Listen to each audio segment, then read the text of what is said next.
something changed inside of me. The inner human slowly dead in me. I feel it come alive. The darkness brings me light. There ain't no stopping it, and you will never have from me. Pain of the change. What have I become? A creature of the night.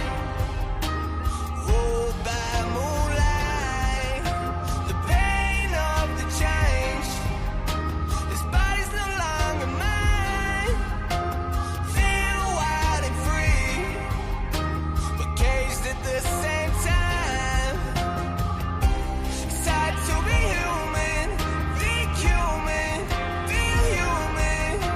A hunger's arising inside of me.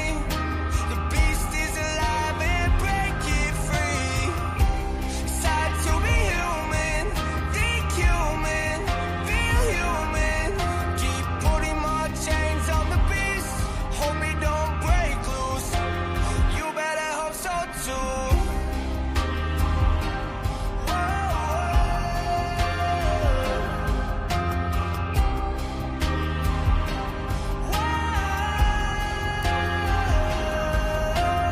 I'm still inside.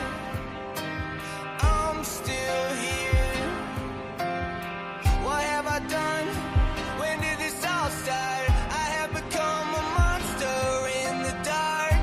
A hunger like no other. Running on instinct. What's this creature? Always inside of me. The pain of the change. What have I become? A creature of the night. Ruled by moonlight. The pain of the change. This body's no longer mine. Feel wild and free, but caged at the same time. It's hard to be human, think human, feel human. A hunger's arising inside of me. The beast is alive and break it free. It's hard to be human, think human, feel human. Keep putting more chains on the beast. Hope it don't break loose. You better hope so too. Whoa. You better hope so too. Whoa. You better hope so too.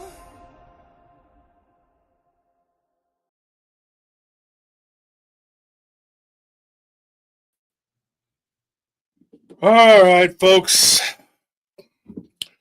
Welcome to Paranormal Roundtable. I'm your host, Josh Turner, and this is PRT.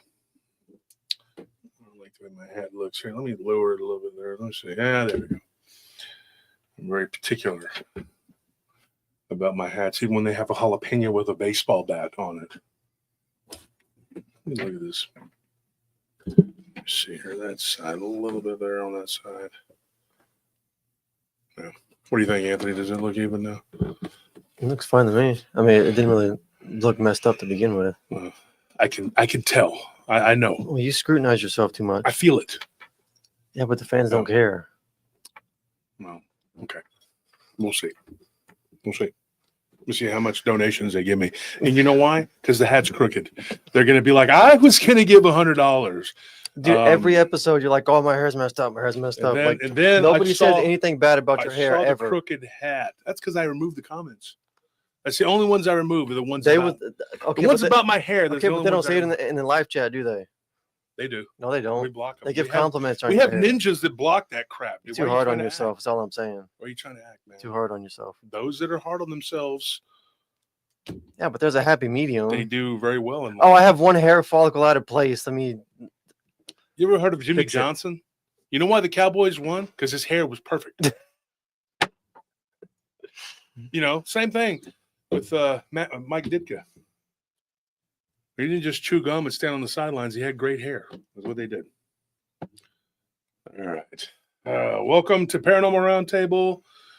Hello to everybody. Chris Anderson. Hey, Jill. How you doing, Jill Remmenschneider?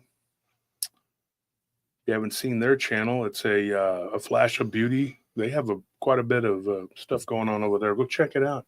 I was creeping around over there the other day. Hope you Jill and Brett don't mind. I was checking out y'all's show a couple weeks ago, and I watched an episode, and it was cool. I just don't have a lot of time to check out stuff. If you missed it, I jumped on Blondes and Boo's channel last night for 20 minutes, something toward the end. I got on there, and we were talking about portals and vortexes and the difference, what the difference is. I have my own belief in that, and you can call it whatever you want. Let's like the rake thing. People are like, well, the rake is, I don't care what, call it Bubblicious Fish. I don't care what you call it. Call it El Squatcho. The bottom line is, it's a thing. You can call it, T-Bone McIntyre. It doesn't matter what you call it. It exists. It's there. People see a pale crawling humanoid, just like sometimes people see this black thing that looks like a lizard with no tail. Sometimes it has a tail and jumps up in trees. I'm not joking. I mean, people see some weird stuff. People see vampires a lot. You'd be shocked. And I tell you what, somebody got snarky with me in a group the other day. No way. Yeah, they do it a lot. They get snarky with everybody. It wasn't like they were picking me out. On the internet? They're just turds, period. I think people would do that. Mm-hmm. Let's go on the internet and be So mean. what ended up happening is the guy was attacking this woman for talking about vampires. And I said, look, when a lot of people, when they first started in this field, they didn't want to touch certain subjects. And the Dogman thing, everybody was treating it like it was some kind of physical creature, right? And now we know that El Squatcho, if he exists, I think he's the Mexican version. And if you look at these beings, creatures, whatever, we're starting to learn a lot more about them being, metaphysical. And so I said something, I'm not going to get into that group, whatever, because I got kicked out. So it was pretty annoying because they were like, they kicked me and the girl out, the one that was getting attacked by these two guys. They were just trolls. And so, you got these groups, they're just troll groups, what they are. And so I went through and I kind of audited my groups that I was in, and I jumped out of a bunch of them. And I said, I don't need to be in these groups anymore. People know about the show. They send us encounters. I don't really, not to be snarky or whatever, but I don't really need it. I don't really care. I got real numbers. I'm not writing algorithms. I'm not putting out fake AI stories. There's a new channel that came up on my feed, Howls of the Moonlight or Moonlit, some shit. It's horrible, folks. It's absolutely horrible. They did one about Austin. Totally AI generated bullcrap. And you don't know who the creator is. From the looks of the work, I think I know who it is. I think I might have an idea of somebody from the past that's doing it. But it's total garbage. Whenever I hear that AI narrated voice on any video, I immediately click off of it. I can't stand it. It's fake. It's just so jarring. It's just fake. And so I was looking at that, but I was reading about Mr. Beast because I watched his show, that game show. Yeah. And I watched it like straight. I should have been sleeping, and I watched it straight through, and I finished it this morning. When I got done with work, I came home and I watched it for 2 hours instead of going to bed. And so I started reading about this guy, and everybody on YouTube wants to be Mr. Beast. Well, let me tell you something. You can't. You can't. And he made a point. He called it the purple cow effect. And what this has to do with is it has everything to do with what we're going to talk about. It's like if you're driving down the road, you see a cow, you don't even think twice about it. You're with some friends and you see a cow. Nobody goes, hey, remember that cow we saw? Nobody cares. But if you see a purple cow, you're going to remember that for the rest of your life, unless you're stupid, or you have a traumatic brain injury that makes you not remember, or if there's other things I could say, but I'm not going to. One of these subpar content creators. But you see the purple cow and you're like, holy crap, man. Do you remember that purple cow we saw? You're always going to remember that. Yeah. So what he said was he was trying to do things that went viral. So he did all these crazy things. Like I remember him saying one time that he counted in 40 hours, he counted to like 100,000 or something like that, or some crazy. Jeez. Yeah, he did that. Like he did all these crazy things. That's why he's worth like, $800 million now. Jeez. They said he's worth 800 million altogether. He's close to being a billionaire. And if I had that kind of money, I'd be in a permanent smile too. He's always like, I'd be walking around going, hey, all the time too. I'd be like, hey, what's the argument about, fellas? Why are we fighting? Just throw money at it. I'm rich. You're not going to care what the political issue is at that, but you don't give a crap. They're letting hamsters vote now. Why not? Why not? Let me tell you something. I'm rich. Permanent smile on my face. So the purple cow effect, though, says that everything has already been done now. There's really no way you can't really duplicate that. But I like to think that there were some people, and not just me, there were some content creators who went out there and did stuff. People who challenged the narrative. One of the things that I was being told was that vampires were not real and that people didn't have encounters with them. Bullshit. That's bullcrap. And I think that these beings are very powerful, and I think that they have an ability because now look at what's happening. We were talking about it years ago before everybody else started talking about it. We did a show about vampires. Now, we didn't get a ton of encounters at that time. But after that show, we went out there and people mocked us and made fun of us relentlessly, saying that we were talking about fictional things. These were not fictional things. These are stories that people told us. People didn't believe in werewolves 20 years ago, but they exist. They're there. People are like, they're everywhere. People are seeing them all the time. Bigfoot is everywhere. I don't think all these people are lying. Let's say that a third of the people are telling the truth. That's still thousands upon thousands upon thousands of people. Right? So now more and more people are coming out and saying, hey, vampires are real, and there's varying levels of them. And they're saying that they control Hollywood. They control the music industry. They control politics. It's crazy. It's nuts. You would sit there and go, this is nuts if you were to think about this 20 years ago. But there were people that were having experiences, and there was nobody really talking about it. And guess what? There were no platforms for it. You had shows like Dogman Encounters, but it wasn't called Vampire Encounters. You couldn't get a vampire on there. I had 2 encounters that came to me when I was working on that show. And he was like, I don't know what to tell you. I don't have a place for those. I don't either.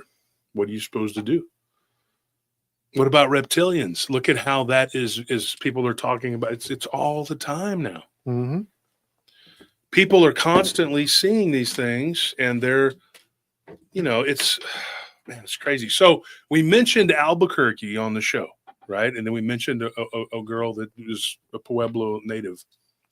And she works at a coffee place that we go to sometimes. And I never knew this, about the Pueblo, that they had so many skinwalker type, because there's always somebody that wants to be snarky and go, skinwalker is a Navajo term. That's the Navajo.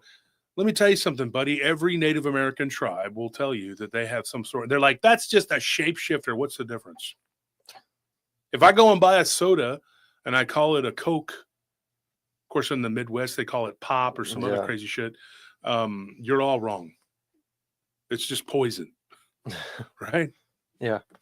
But the thing is, you call it whatever you want. You call me whatever you want. I don't give a damn. People call me all kinds of crazy stuff. It doesn't change who I am. It doesn't change anything. Yeah, people aren't smart because they know how to split hairs. Yeah.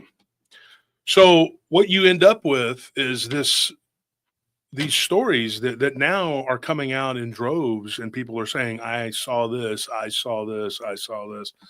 And so every Friday we want to bring somebody on, either a content creator or a witness, This week it's Melvin Greathouse, and he's backstage, and Melvin's a good guy. I've talked to him before, and he's got a lot to say about this stuff. So somebody messaged me from Albuquerque, a guy named Stuart. So Stuart, thank you for that. I'm going to try and get to your story. He's had two things happen to him: black-eyed kids and reptilians. So I had another person who was in front of him with the black-eyed kid story that gave me one. So Sunday, we're going to talk about an insane Dogman encounter that happened to these boys. They were just older teenagers when this happened to them, and now they're in their 30s. And well, Todd, I don't want to say their name because I don't know if I have permission yet. I have to ask. I didn't even ask that. I was enthralled by what they were telling me. But then they also, one of them had, anyway, it doesn't matter. We'll talk about it on Sunday, and then we'll get into the black-eyed kids thing too. So it's going to be black-eyed kids and Dogman on Sunday. It's going to be interesting. But let's get Melvin on here. Go ahead and bring him on. Yeah, D, all the food is poison. It's a big joke. It used to be a joke. Now it's not. P. Gene says BEKs scare me. Yeah, they're pretty creepy. Let's get Melvin on here. Melvin, how you doing, sir? Good in yourself, man. Good. Big fan of the show. Big fan of the show. Big fan. Well, I appreciate it, man. Yeah, when I heard you on Babe's channel, you know, I was enthralled by what you were talking about, and I thought, man, this guy's got it. You got to come on the show and talk about this stuff. And I don't know where to start. I mean, you can just take the ball and shoot. I'll start with what happened in my house actually like a couple months ago. So me and my wife were like folding clothes. I think we were watching something, and we were just folding clothes, and then like what we were watching, it went off. So we just kept folding clothes, and then like out of nowhere, like something like just took off running like full speed, like a black figure. It had like a Zorro. I've messed with my wife. I keep saying it was like a Zorro hat. It was so funny, man.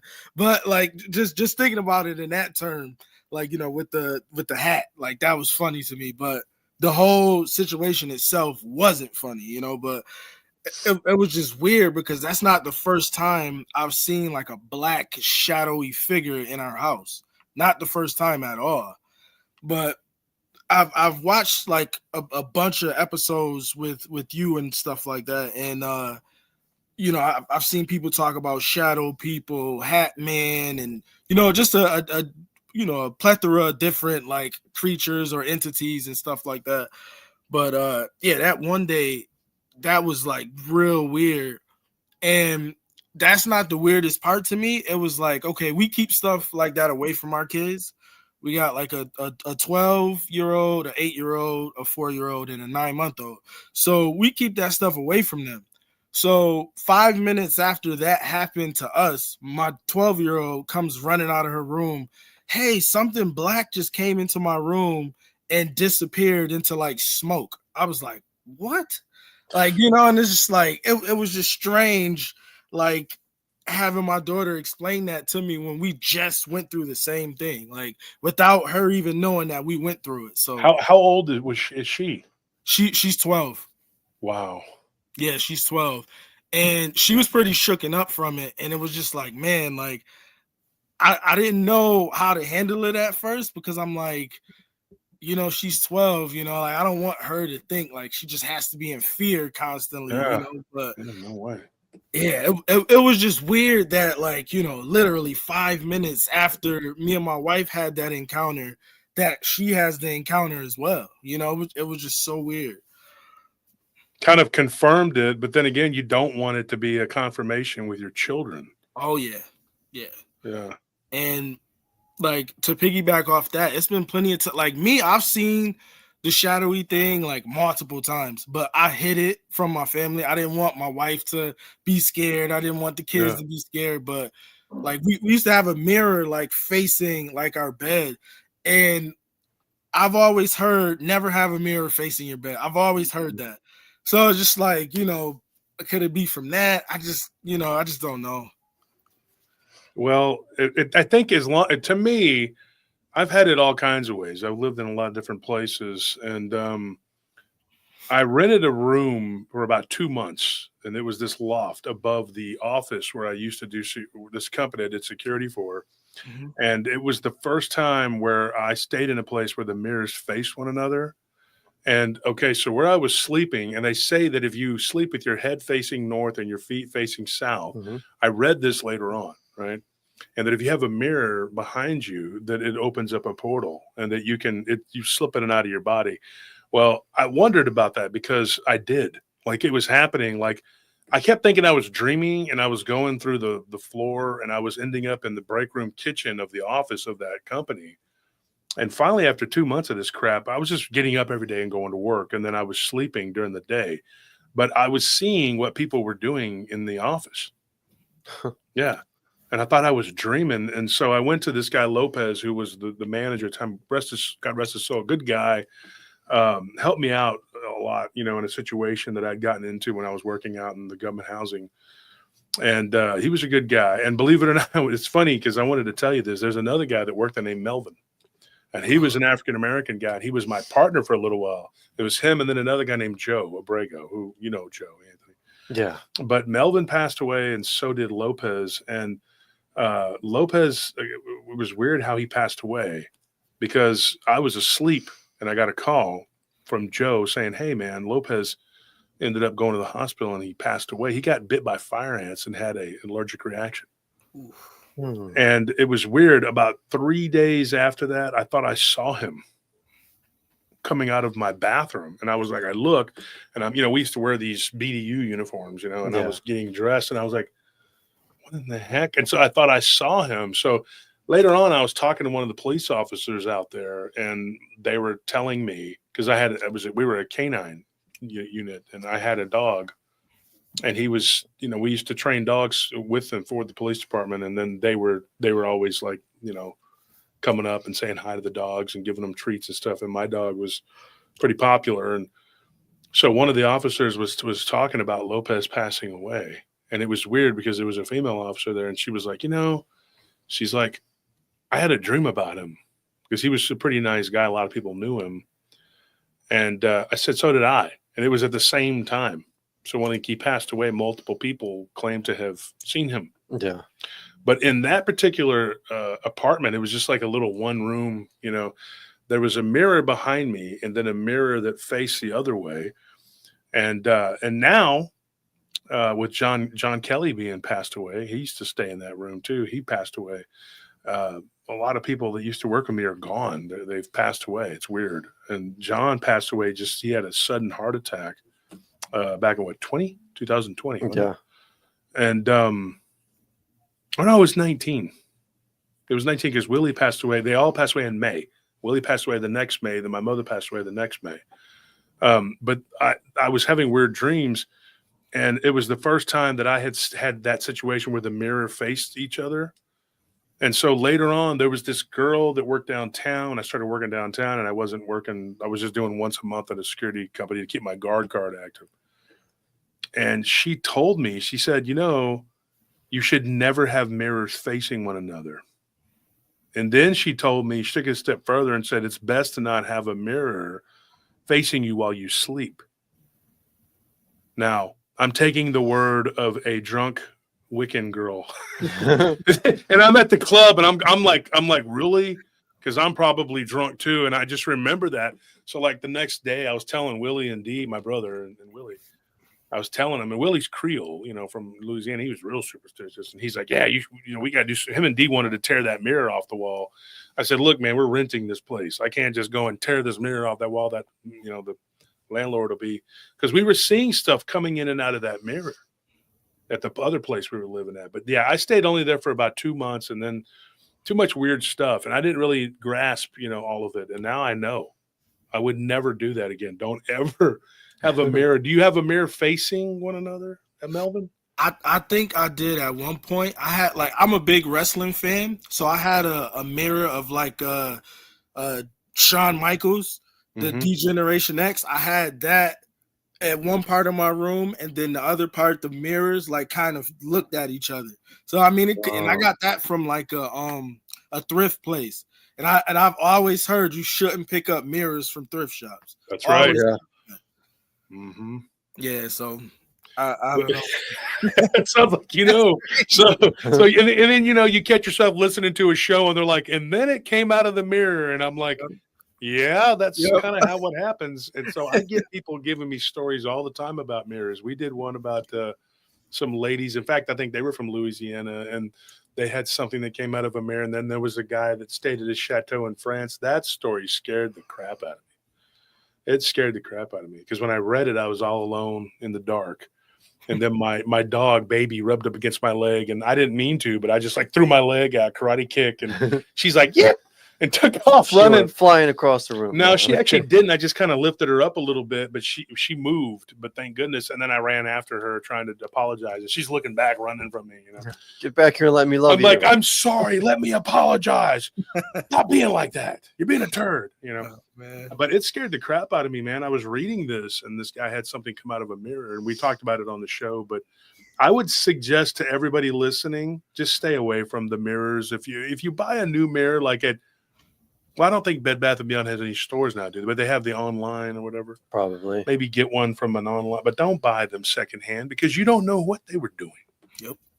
I had a Native American friend who he's a Lipan Apache from down in South Texas, and he told me very just point blank. He says, my people don't like having mirrors, and he said, if you get whatever that mirror sees, it's like it records it. That's what he believes. That's what they told. That's what he said. And he said, so if you were to go and buy a used mirror, this is what he said. He said that whatever was that the former person did or whatever is in that mirror, like the sin is there. Wow. So if you had Buffalo Bill dancing around in front of that mirror. Oh, man. Oh, God. It's just like, there it is. You just, there it is. I just brought it into my house. Why did I bring this into my house? Yep. I don't want this serial killer energy in my house. But I'm making a joke. But seriously, though, I mean, that's the whole thing behind mirrors. So this thing that you were seeing around your house, do you think it had something to do with the mirror, or are you assuming? Are you just trying to, or did you see it come out of it? I'm just assuming. Like, I think one night when I was sleeping, you know how like you're sleeping, but you're kind of like you're drifting in and out of the sleep. You know, like maybe just before you like get up and use the bathroom, like how you like wake up for a minute. I was in between like that state, and I just see something out of the corner of my eye. Like, I'm like, man, what is that? And I kind of brushed it off. I'm like, you're just sleeping, maybe, just brushing it off. But like, I honestly, I think it probably could have came from the mirror. But then again, I live in an older house. I think my house was built 1958. So, I mean, there's no telling, like it could be the mirror, but it also could be the house as well. I've definitely had things happen here for sure. Lights turn on when they're not supposed to. My dryer turns on sometimes. Wow. Like, yeah, it's insane. And then it's basically having a roommate that doesn't pay rent. Exactly. And they never turn stuff on or off when it's convenient for you. Like, oh, let me turn this light off now that you're not using it. Or let me turn your dryer on now that you have wet clothes in there. No, exactly. You know what? I can attest that did happen in my old place. Or it's about to freeze. Let me turn the sink on for you. No, they don't do that. But I did walk out of the closet a couple times, and I have that little switch that you pull. Yeah. And I heard it go click, and I was in a hurry, and I looked back. Because I do think that there was a spirit there that was kind of helpful because it woke me up. Now it slapped me to wake me up. I get the victories where I can get them. I'm just like, you know what? You slapped me on my back, it hurt, and I'm scared shitless. But hey, I'm not going to be late for work. I was going to say, were you running late for work? I wasn't late for work that day. My boss, I was still kind of new at that place, and my boss was like, "Look," he was this crazy Lebanese guy. He's like, "You don't be late again, huh? I fire you." Damn, Ghost has got to earn his keep somehow. Next day, slap on the back, and I got up, and I was on time. What's funny about that, though, is I was in such a damn hurry that when I put two different shoes on because I had two pairs that looked kind of the same. I looked down, and I'm like, and my friend's like, "You're wearing a Reebok and a Nike." I'm like, "So I am. I'm a trendsetter. I'm trying to make y'all change." It's like crisscross. You can wear the clothes backwards. I can wear 2 different shoes. Right. But yeah, that really happened. And something did slap me on my back. But so besides that, though, where are you living now, Melvin? I live in New York, Rochester, New York. Mm-hmm. And another thing I was gonna tell you, I'm the foreman at a park out here. It's called Webster Park. It's like 580 acres. And sometimes at night we have to, lock up bathrooms, lock up lodges that people rented for, a party or a wedding. There have been people stopping me saying that they've seen a giant, big black wolf. And in our parts, in this particular part of Western New York, we don't have wolves. They all have been hunted to extinction. Eradicated. Mhm. Yeah, so like they don't exist here. And people are like, yeah, it's stalking me. And I'm like, we have coyotes, but coyotes don't stalk people. Mm-hmm. And like sometimes like it's an open road. So a deer will get hit, and then we have to go take the deer and like, dispose of it. Mm-hmm. So like last month we had to pick a deer up. I mean, it was a buck. It was like 100 and like, I don't know, like 120 pounds. It took like 3 of us to lift it and put it in the back of a pickup. So we dumped it at our dump spot. We go back the next day. It's completely gone. Like no fur, no drag trails, nothing. Yeah. Whoa. At some point, I'll send you pictures so you can see like exactly what it looks like. But I was like, how did this get moved? Like, could people possibly have done it? Yeah, but at the same time, we lock our gates and you don't have access to the gates at night. So, like, what picked that up and moved it? Like it's very strange. Very strange. God, that's weird. And so, but did you used to live in New Mexico though, right? No, I never lived in New Mexico. Okay, and I was advertising that you had lived in New Mexico. No. So I got you mixed up with someone else, but it doesn't matter. It's still, So let me ask you this: you had a reptilian encounter? Not that no. Okay, well then I got you mixed up with someone else because we put reptilians. Got them twisted. Yeah, we got who was that then? Who were we talking to? It was from Abe's channel. I can't. Yeah, it was somebody who was on there. It doesn't matter. It's not important. But anyway, it doesn't. We just whatever.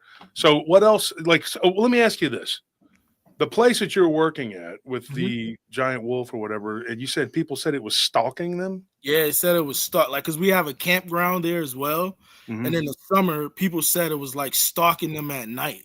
And I'm like, we have coyotes, but coyotes don't do that. Mm-hmm. And they. But these people that claim this, it never did anything to anybody, right? It didn't attack anybody, or yeah, it never attacked anyone. They just said it was stalking them, like, and it was like multiple people. It was like 3 or 4 people, like that stopped me and said, like, "Hey, yeah, we seen like they were calling it like a big like black coyote, that's what they were calling it. But they said it was bigger than your average coyote." How long have you lived up in that area? Since you didn't live in New Mexico, obviously. How long did you live in that area? I've lived in Rochester, New York my whole life. Wow. Yeah. Okay, so I'm going to tell you something. I don't know if you know this, but Rochester, I had a friend, one of my best friends used to live up there, and they're a place called Newfane. Okay. And it's not far from Rochester. Rochester is the bigger city around there. It's a little bitty town. But he always talked about that area. But he was Algonquin. His mother, on his mother's side, yeah. And he always talked about it being very, very haunted and that people would see things up there all the time. Yep. He had a few stories himself, especially his mother being native and his dad being Dutch. But do you realize, like, I think there's like a little triangle up there. A lot of people don't know about it, but I've noticed that from the reports I've gotten, just from what we've done. Buffalo, Rochester, that whole area, dude, it's just got a weird feel to it. Like if you were to look at the map, let me see.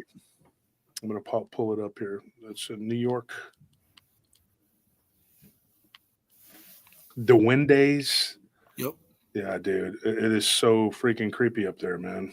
I've never seen Duendes, but people I do know, like working in the parks, like I'm stationed in a Webster Park now, but I've worked at a park. It's called Duran Eastman Park, Mhm. And in that area, I want to say it was Iroquois. So it was always something, you know, someone always had a story, always. Like people, dog walkers at night, you know, they always had a story. And as far as what you encountered, what did you encounter up there? Like what has happened to you that's weird in that area? The deer, the huge buck just gone without a trace. That's just so weird to me. Like, and then being in the park at night sometimes, it'll be a time where it's completely like silent. You don't hear anything. You don't see any deer, and we're overrun with deer in New York State.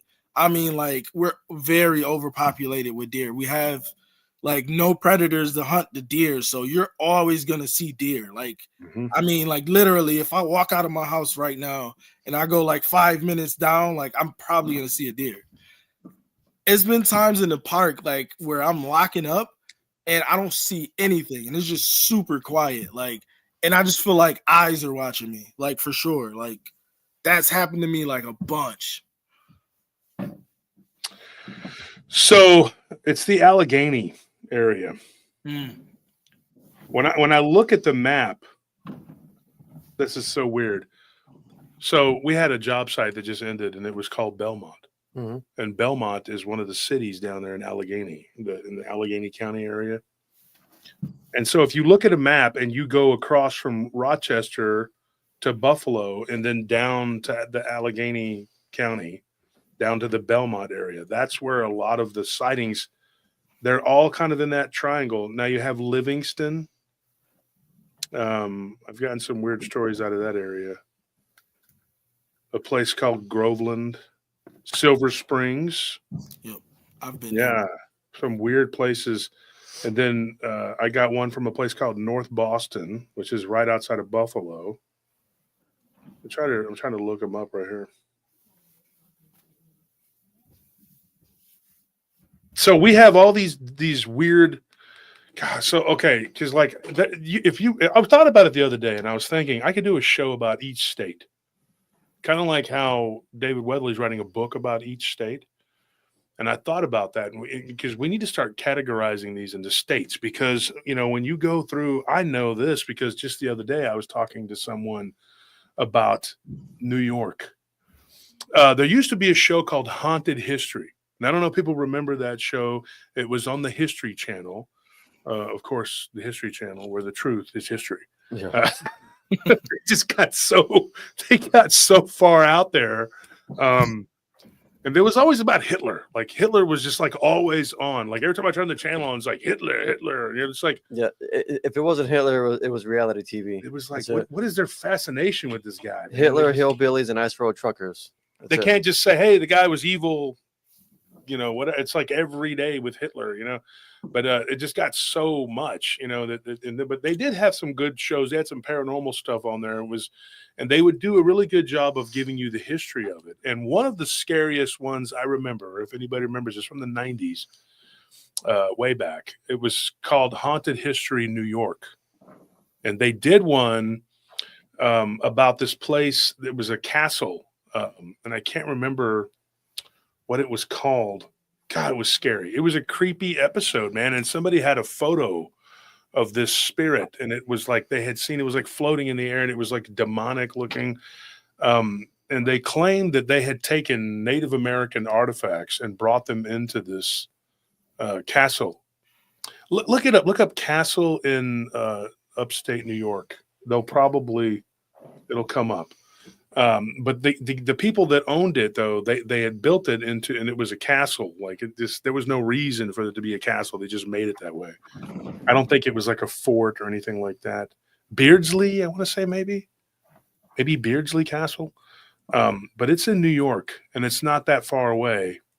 I believe it's like in that area. It's in Western New York.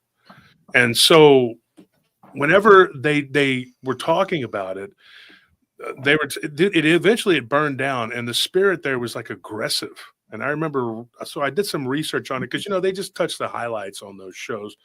And so I did some research on it, and there was a child ghost that would be seen on the road carrying a lantern, and it would make people veer off the road, and it killed 2 or 3 people by that, because there were people in the car, and the driver and that would always end up being killed. And one of the passengers would live, and they would be like, we saw a little boy or girl carrying a lantern. And they never did figure out, because the name of the child was kind of ambiguous. They didn't know if it was a boy or a girl. And they believed that the area was cursed either by the Iroquois or the Algonquins because of whatever, they were. And these people that had purchased originally had built it. They took these artifacts, Native American artifacts, into the castle. And the lady on the show, she made a good point. She's like, you wouldn't take like a coffin and bring it into your house and be like, oh, this is pretty, this is cool, let's keep it here as a decoration. Although when people died back in the day, and I don't know if you know this, Melvin, but when people used to die, and this was kind of universal, they would leave them in the sitting room of one of the family members. Whoever had the biggest house typically had the chore of taking the family member, and everybody would come and look at them lying there, and they would have them there for like 3 days. Did you look it up? Yeah, so there's a few. There's Bannerman Castle, there's Bold Castle, there's Singer Castle, and there's Belhurst Castle. But not Beardsley? Because I believe it was Beardsley. But then again, who knows with the Mandela effect. I found out something today, folks, and get this. Stouffer's stovetop stuffing never existed. Can you believe that? It was made by Kraft. And that don't make no sense, because I specifically remember growing up as a kid and eating that shit. So I don't know what the hell these people were talking about. Me too. I was like, it was by Stouffer's, because I remember the little, the little spoon or whatever, the logo. I don't remember Kraft making that. So yeah, there's a castle called Beardsley Castle. I guess they turned it into a restaurant. It's in yes. Little Falls, New York. Little Falls. There you go. Where is that at on the map? Little Falls. South? Maybe it's south. I don't know.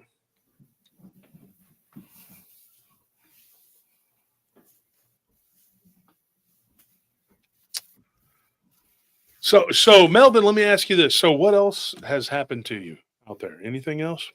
I've seen like ghosts like my whole life. Yeah. I mean, like literally my whole life.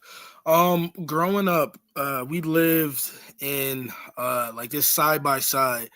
And again, like a lot in Rochester, New York, a lot of the houses are older. So I think that has a lot to do with it as well. But I remember this particular time, my room was in the back. And I'm not the only child, but my brothers are 12 and 14 years older than me. So, they were. You were not expected, probably. Yeah, I definitely wasn't. But when we lived there would be like this older guy that would it seemed like he would come out of the basement.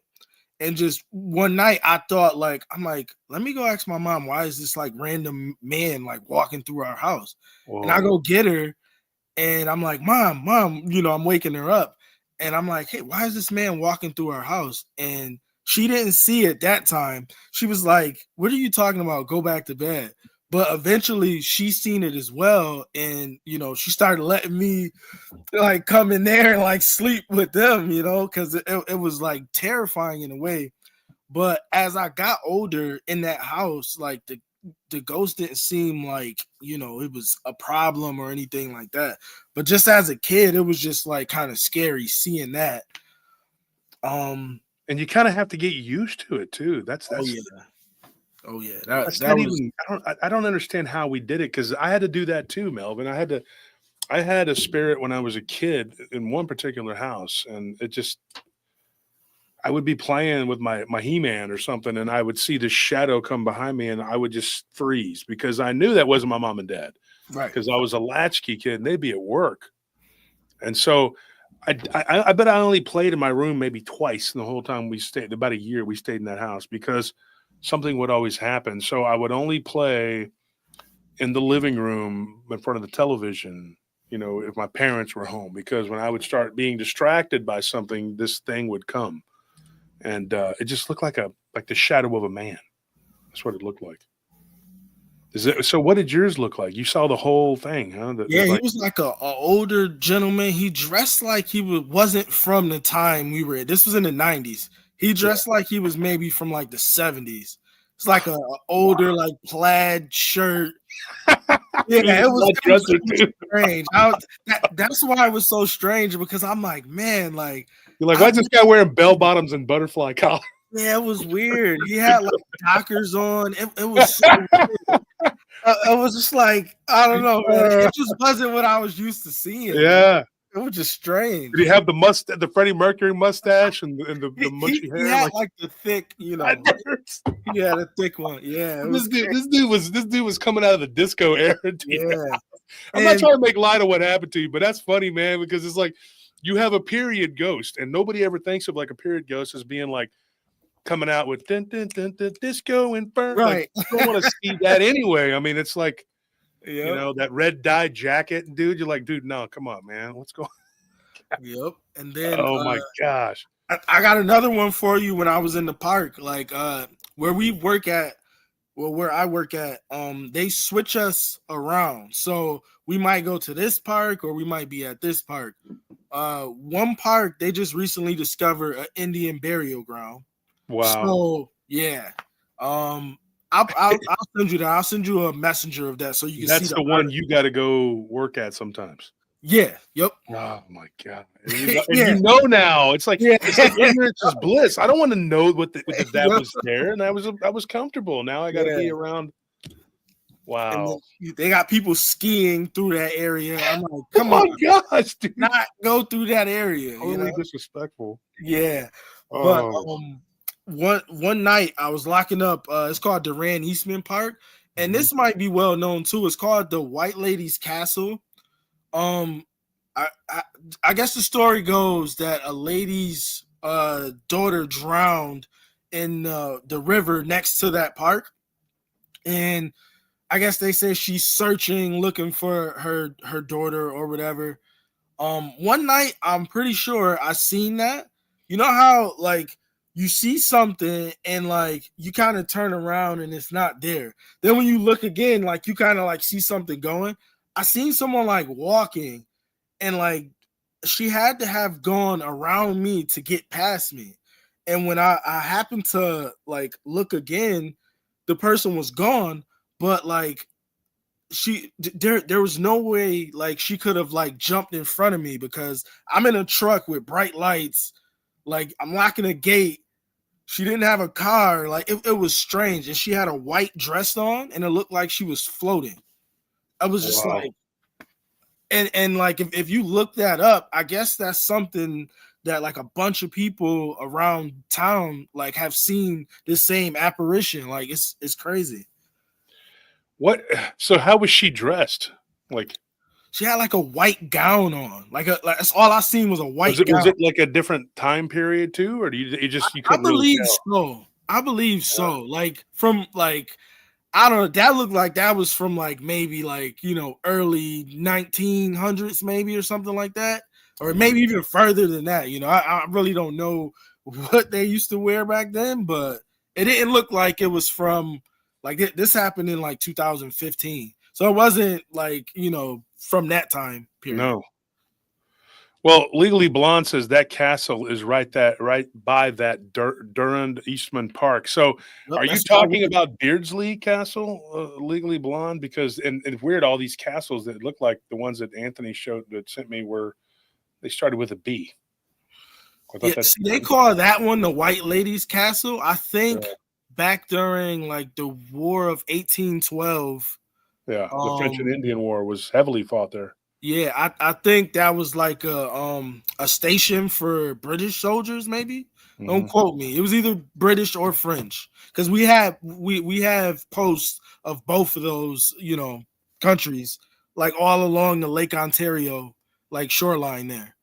So they're, you know, it's rich in history in that area for sure.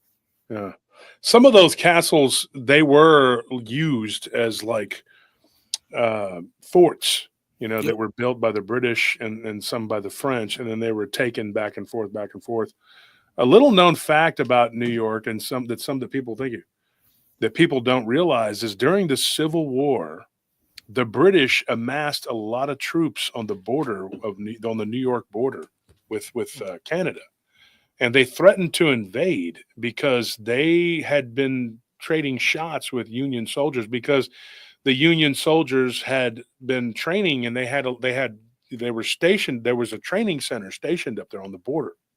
It was Ontario, and that area of New York. And so, because there's an Ontario, Canada, folks, there's an Ontario, New York too. But that area, they used it to train. And so the British were getting a lot of their cotton. Them and the French both were big supporters of the South, only because it supported their economies. They got almost all of the cotton for their clothing from the South. And so they threatened to invade because some of the Union soldiers were crossing into Canada, getting kind of like lost and then coming back. And so they traded shots with each other, and it came really close to happening.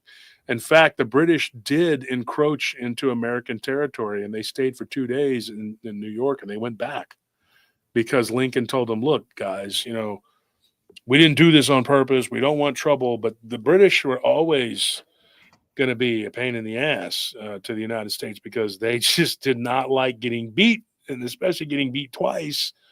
It's like you're a heavyweight fighter. The sun doesn't set on the British Empire, and the next thing you know, this upstart colony punches you in the mouth, and then later on you fight them again, they give you a black eye, and you never really get them back. So the British were kind of like, eh.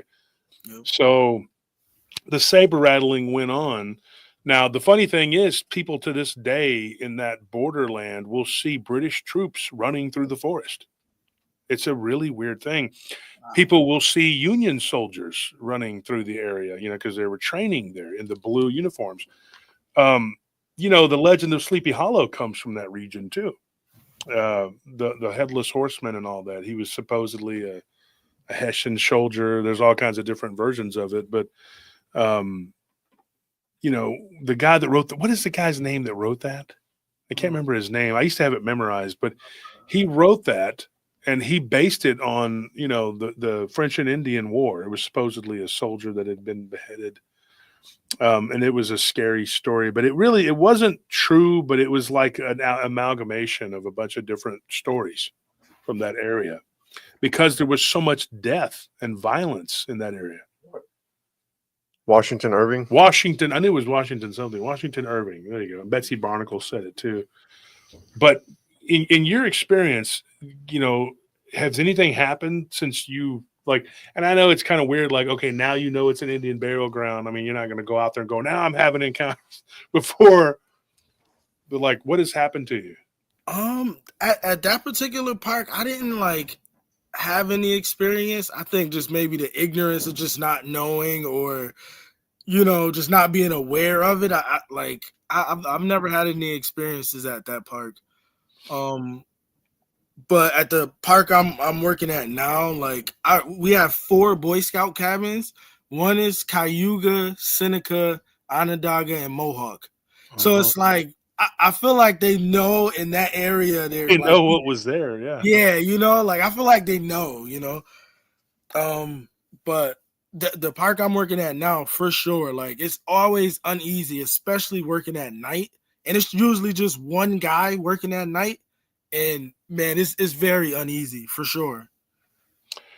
I'll tell you something.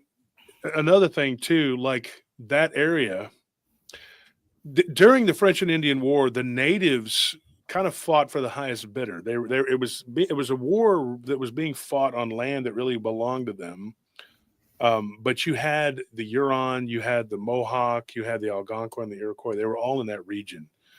And then you had these little subsets of the different tribes. And the Mohawk fought for the British, and I believe the Algonquins were with the French. A lot of the natives fought with the French because they got a better deal with the French. The French were more accommodating to them in the way that they did not. I got somebody calling. She just called. It's from work. Okay. So they did not like dealing with the British, because the British were sort of heavy-handed and just kind of expected everybody to do what they said at gunpoint. Whereas what happened though was the different native tribes were at war with one another, and the Huron fought for the French too, and so they divided up amongst like, oh, the Mohawk are fighting for you, then we're fighting for the French, because they didn't like one another, and so the battle lines were drawn between the tribes. And of course, the Americans that were over here were predominantly Anglo in that area, and so the colonies were founded predominantly by the English. So they believed that their sovereign was England.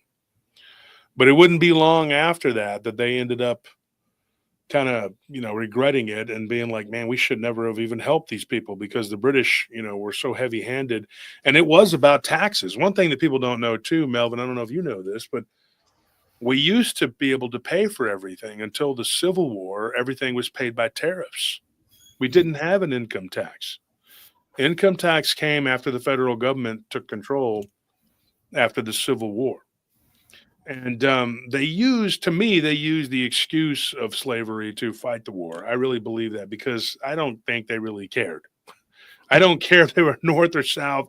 I don't think that government, any government, cares. They don't care. And I think that they just used that, and then they used it to impose a bunch of. Now, we're not saying that slavery was wrong or wrong. It's obviously, as any fool knows, that you're not supposed to enslave somebody. It's ridiculous. But to this day, and I say this with all, we are still enslaved, and they've put us in a slavery of our minds. It's like, yeah, you're not slaves anymore, but you're still enslaved. You still have that. And it's so weird. I was watching something about the Romans and the Germans, and how the Germans were treated really, really bad by the Romans. The Romans enslaved everybody. And they took a lot of Gauls and Celts and Germans and Africans. They took everybody as slaves, and Arabians. If you weren't Roman, you were a slave. That was it. And you had to fight to get your freedom. And the payback came later, at the end of the Roman Empire in 410, when Alaric, who was actually a Germanic Roman officer, and he seized control, and he went after the Romans and sacked the city and destroyed it. 3 days it took them to just loot and pillage, because they had starved them out for 2 years. But it was payback for the way that the Germans had been treated for so long. And so when you look at this, the history of the world, all it does is just repeat. It just keeps repeating. And you look at the Germans, and at one time they were actually, and this is what it has to do with what you were talking about, they were Vikings. Now, the average person is going to go, that's not true. Yes, it is absolutely true. The Teutons, which were the main Germanic tribe, the strongest one, they were really from, if you look at the map of Denmark and then Germany, and then right there to the, I believe it's the east of that region, there's Saxony, Luxembourg, whatever, and Hessian. That's where the Hessians came from. And they had bases all over that region, up and down that region, because they were heavily involved in fighting as mercenaries for the British for a long time, because these Germanic states were not one. They were not one country. That didn't happen until later, in the 1800s. They were all separate countries. And the Hessians, they had a lot of bases in that region. They were very strong. In fact, when the war, what do you call it? The Revolutionary War. My bad. I can't even remember. When Washington wanted to break their power, the first thing he did was he said, we got to get rid of the Hessians, because the Hessians were better fighters. They were mercenaries, but they were sharpshooters. They did the Schutzsneer, and they were taking heavy casualties from the Hessians, and the Americans were afraid of them. They weren't afraid to face the British if they were using guerrilla tactics. They were afraid to line up with them because they couldn't match their, but they were really afraid of the Hessians, because the Hessians were professional soldiers, and they were getting money per kill. So if you killed someone, you would go and you would take a, like a pinky or something, it's a brutal face of war here, but they would take it and then they would give it to the British, and the British would pay them bonuses, especially if they could take something from an officer. So the war was really bad, and it was going on. There were Hessians in the French and Indian War too. That's a little known fact. They were brought over by the British, but the French had their own from Saxony. So they had these Germans fighting on both sides. And the Germans and the French adapted quickly to the way of American warfare, which was very much a savage, scalp you, whatever type warfare, and using guerrilla tactics. And the British were very stubborn. They were still trying to line up and do all this and then getting smoked by the enemy. And so they didn't do too well, in that way. The reason that they won, though, is because France was in the middle of their own problems over there. They were dealing with Spain and having all kinds of other issues. And they were a mess monetarily, and they couldn't hang on to the colonies. They wouldn't have been able to hang on to them even if they won. So they didn't have the money to continue pouring troops into it. The British had a stranglehold there, and it was just a foregone conclusion. They were probably going to win. And the Americans pretty much siding with them. And then here you go, Two Shadows. He says the Hessians weren't a bunch of drunks like you hear about the Delaware Crossing. No. And what that does when they say that, too, is that makes it look like, you just beat a bunch of rabble. You didn't. These people had been soldiering since the Roman times. And the Romans, Alaric, when he sacked Rome, he had learned how to fight from the Romans.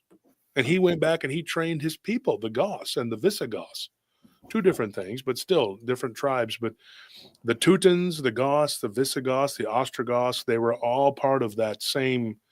But here's the thing. In that region where you're at, they have found Viking runes. Oh, wow. All up and down that region. The Allegheny, they found cave systems. They found a lot of berserker runes. And I thought this was interesting when I started looking into the Bear Man legends. Some of the things that they found in that region, just recently, they found all kinds of stuff. It's been going, the last few years has been amazing in archaeology. I used to subscribe to archaeology magazines. I used to just read that all the time. I mean, it's good. It's good toilet reading. Right? I'm sorry. I got to read something, right? Some of my friends read Guns and Ammo, and I'm like, how can you read Guns and I mean, like, it's a gun, dude. I get it. But, but I read archaeology and different, I like to keep up with what's going on in the different discoveries. And I have some friends that are archaeologists. But they have found in that region a ton of Viking artifacts proving that they were there. Now, here's another interesting thing. In that area, though, there's a lot of Germanic people that had settled in that region. But those people would have probably been the direct descendants of those Vikings that showed up there, because Danish, Denmark is actually still part of the lower region. Mm-hmm. And it's considered Nordic. But the Germans at one time, they had the same religion. People don't know this. They don't realize this. I know we're getting off, Melvin, but there's plenty of time here. I just want to say this. I love it. Check this out. Tuesday. Where do you think Tuesday came from? Oh, I know all of our days are based on like Nordic words. Mm-hmm. Like Thursday is Thor's day. Friday, I think it's like Freya's day or something like that. Wednesday is Odin, because the Germans call him Woden. Mm-hmm. Everything is woo, and so Woden is Wednesday, Woden's day, right? And so Freya is Friday, yeah, she's the huntress, yeah, and then you have Thursday, which is Thor's day. These days they come from Tuesday. People don't know where Tuesday come from. Somebody in the chat, tell me where Tuesday comes from. I'll throw you a hoodie. Don't look it up. You got 20 seconds. 1, 2, 3, 4, 5, 6, 7, 8. I'm counting. 2, 5, 10, 15, 20. 5, 10, 15, 20. Okay, I'm going to tell you. Tyr, tuition. Okay, now you're right. Tyr was the one who sacrificed his hand from Fenrir. Fenrir being the giant black wolf. That's funny you mentioned that earlier. In that region, because they found Fenrir totems. Now, the people who would have worshipped that deity would not have been good people. So when they bring their religion over here, they would have been serving like, Odin, Thor, Freya, whatever. If they were worshiping or serving Fenrir and they had runes to him back then, he was the son of Loki. Loki would have been like the bad guy. He would have been like the devil. So it's not a good thing that they had these monuments and whatever runes. They found these runes buried by the Allegheny that were literally dedicated to Fenrir and to Loki. That's not a good thing, because those are the bad guys. The twilight of the gods is that they're all going to be killed and destroyed by the bad guys. Surtur, which is Saturday, Surtur. Now, here's something. Saturn was Roman, the bad guy, Saturn, whatever he was. But Surtur is also the bad guy in the Germanic / Viking pantheon. Also, in the Celtic version, he's Saturna. Now, we know that there's a place called CERN. Same thing. CERN, Cerna, Saturna, Saturn. Yeah. All these different, names. And those are the bad guys. And so Surtur is the fire. He's from within the earth, and he brings forth fire, and he kills everybody. And that's how the Twilight of the Gods goes. And then you have Jormungandr, who kills Thor. The sea serpent. Yeah, he's the ocean, the sea serpent. He's, I guess, Leviathan is what he would represent. Yeah. So you have Jormungandr, who actually kills Thor. I don't like that. I'm not happy with that. I like Thor. That sucks. It's kind of like what's his name? Oh, Diddy. He killed Tupac. Don't try to act. He did. No, because and I'm thinking, man, and nobody's doing something to this guy in jail. Why not? Come on. He killed Pac. I'm just saying. I was a big Tupac fan, so when I was young. But anyway, the point is that you have this cult that came over here. And it must have been weird for the Germans that came here and fought, and they were actually there in the land where their ancestors had probably come, and wasn't in the history books, but they were here. And the truth be told, they had to have interbred, because some of the Mohawk, the British soldiery commented that they looked very Anglo in some of their features. That was because they'd interbred with the Vikings. I really believe that. I believe them and the Algonquins did a lot of interbreeding. And that's my opinion. I can't prove that. But yeah. And then you think about where you're working, and all of this was there. And then there's people seeing a black wolf. That's such a weird thing to think about. And the Germans, they had the same gods, the same everything as the Vikings, and the Romans tried to stamp it out. But over time, there was this marriage, this kind of intermingling between the Viking descended Germans and the Romans, and they kind of interbred to the point where by the time the Roman military was on its last leg, it was almost 70 to 80% Germanic. That was how little the Romans were actually doing their own fighting. And so it had gotten, they were on life support for a long time. Alaric just kicked the wheelchair out from under him. But that was, yeah. And I do believe that there was a history going way back even further than that, in that area where you're at. That area has a lot of history. And I think that's where that energy comes from, Melvin. I think that you're living in a very haunted area. You need to get the hell out of there now, man. You're doomed. Get out of there now. Go. You're muted, bro. You're muted. Your mic is muted. Yeah, it seems like it, man. It very much seems like it. Just all the history you just described, and then like the few things I know about the area. Like we have the University of Rochester here. Mm-hmm. That used to be an Iroquois village right there. Yeah, they just said we're going to build. What happened to them, and then they built a university on top of it, and now they say it's haunted. They say it's very haunted. very on it. I'm like, you think? Like, Yeah. like, And they're just like, what if we just take all these bodies and just throw them in the Yeah. river? You think something bad will way. happen? I think we'll be Nah. fine. What's the worst that could happen? Let's just bury them all upside down and see what happens. Let's just see, you know. Yeah, and that's another thing about the area. People find like arrowheads along. We have the Genesee River. I think it's one of the only rivers that runs south to north, like one of the only ones. And people find arrowheads, they find pottery along this river, like all the time. So it's like it's definitely rich in that culture for sure. Yeah. I wonder how much of that Viking settlement, because I know that New York had to have been one of their jumping off points. I believe that they may have even like showed up in what is now New York City. Really? Yeah, because of the way it sticks out, and it's a port. It's a natural port. Mm-hmm. And so they probably boated there and then just marched in and just kept going because they took their show on the road.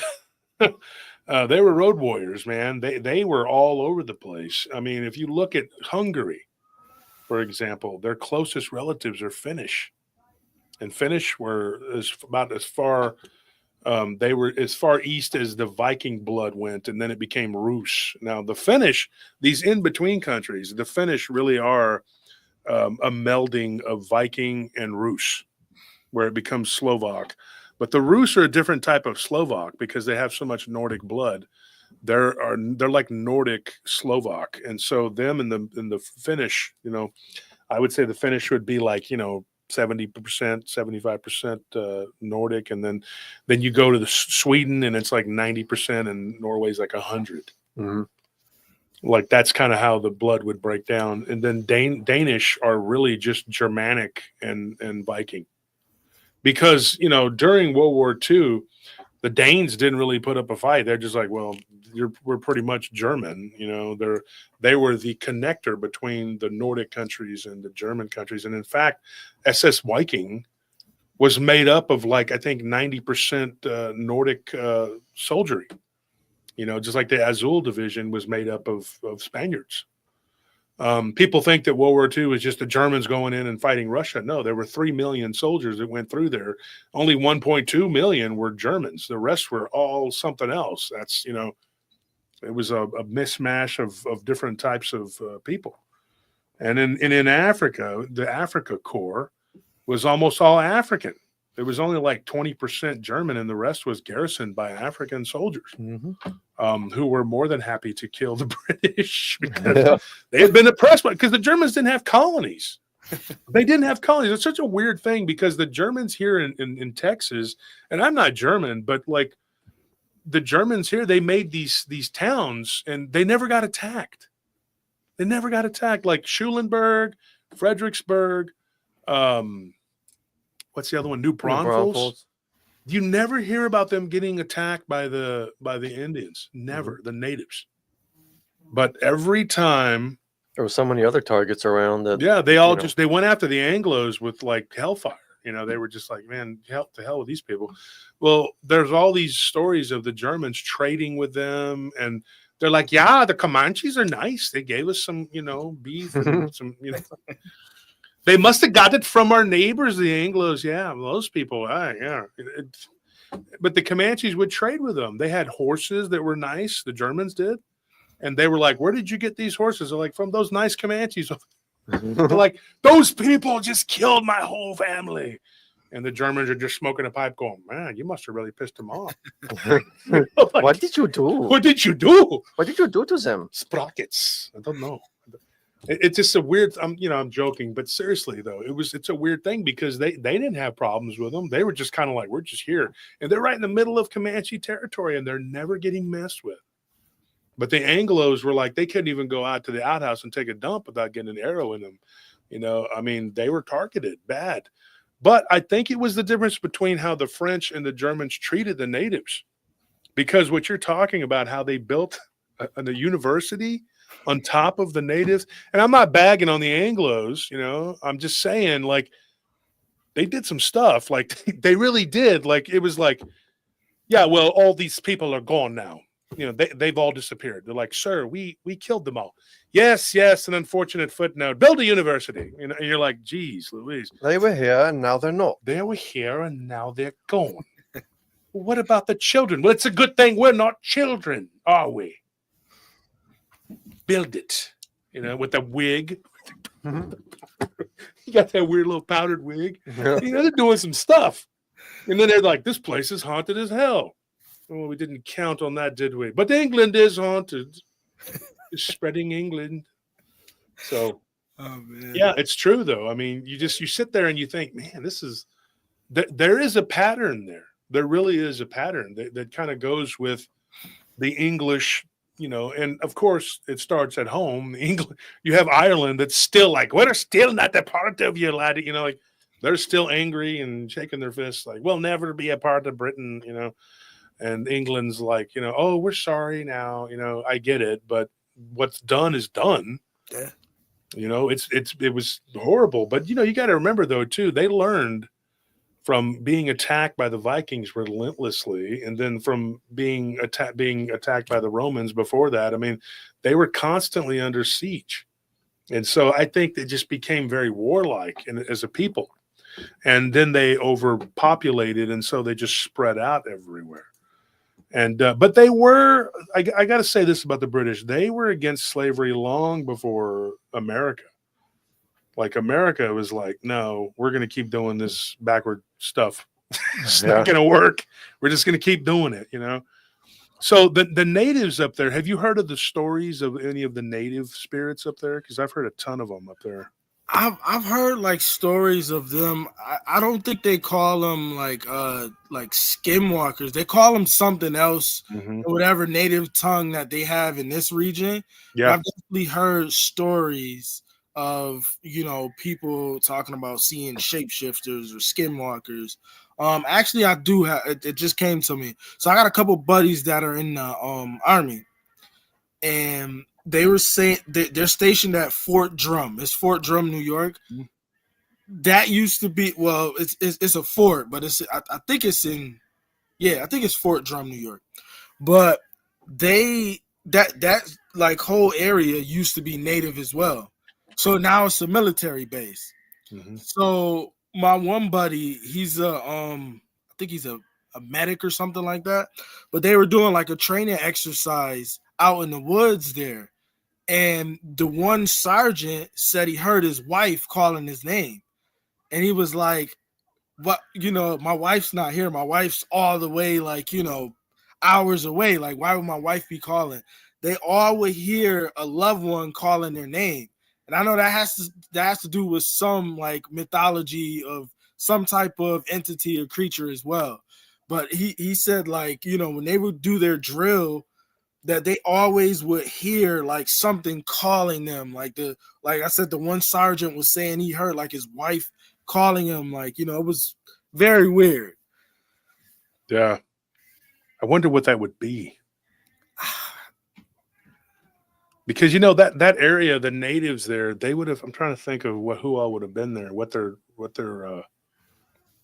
legends would be. It would be a type of Wendigo too. I was thinking that, but I didn't want to say it, but I was thinking it.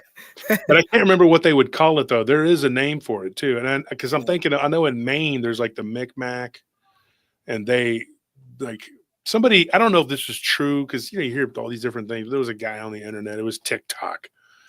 And honestly, I just saw this recently. I don't know if it's true, but the Micmac, that term is where the mimic came from. Micmac, whatever. Yep.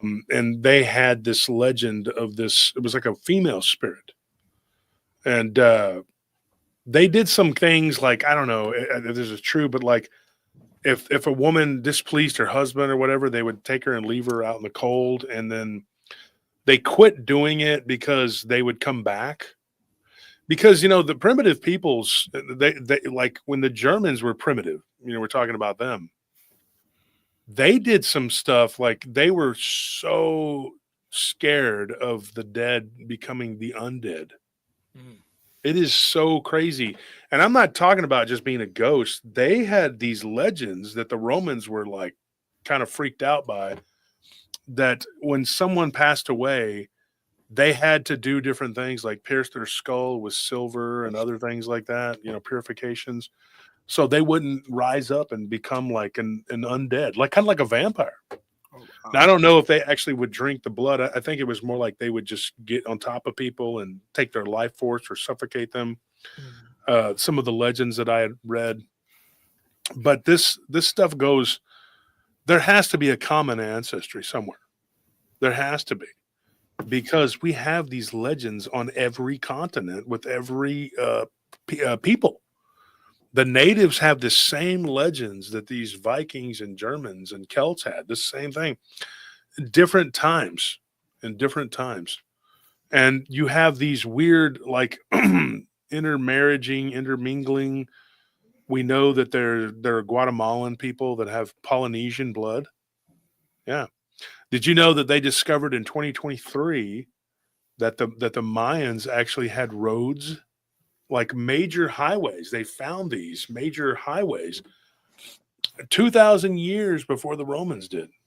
Really? That's how old they are. They dated it, and they said, well, they didn't have wheels. They walked around, and then they found toys with wheels, and then the standard archaeologist scientific approach was, well, they didn't make them big. I was like, why would they just have a little wheel? They're so determined to be right. And they could map out the cosmos perfectly.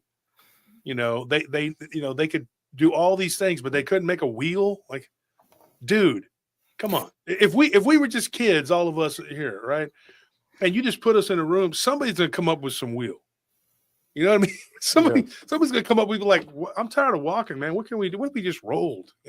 Somebody's gonna figure out, like, you're gonna see a log rolling, and you're gonna go, I think we figured it out. I mean, I think that's what the Vikings could fit. They were pretty primitive, but they could figure it out. They're like, hey, I did see a log rolling, and I thought, what if we laid on top and it moved? And you're like, Sven, I don't know, you're crazy, but just might work. Let's go and get this round thing and make it. It's not just for eating. It's not just a donut. Let's make it. It's just common sense. And then they said, no, they couldn't have done that. They were too primitive. I believe that there was this ancestors we had going way back, and that we were all part of that. It has to be the same thing, because it doesn't matter where you go. They have the same whatever.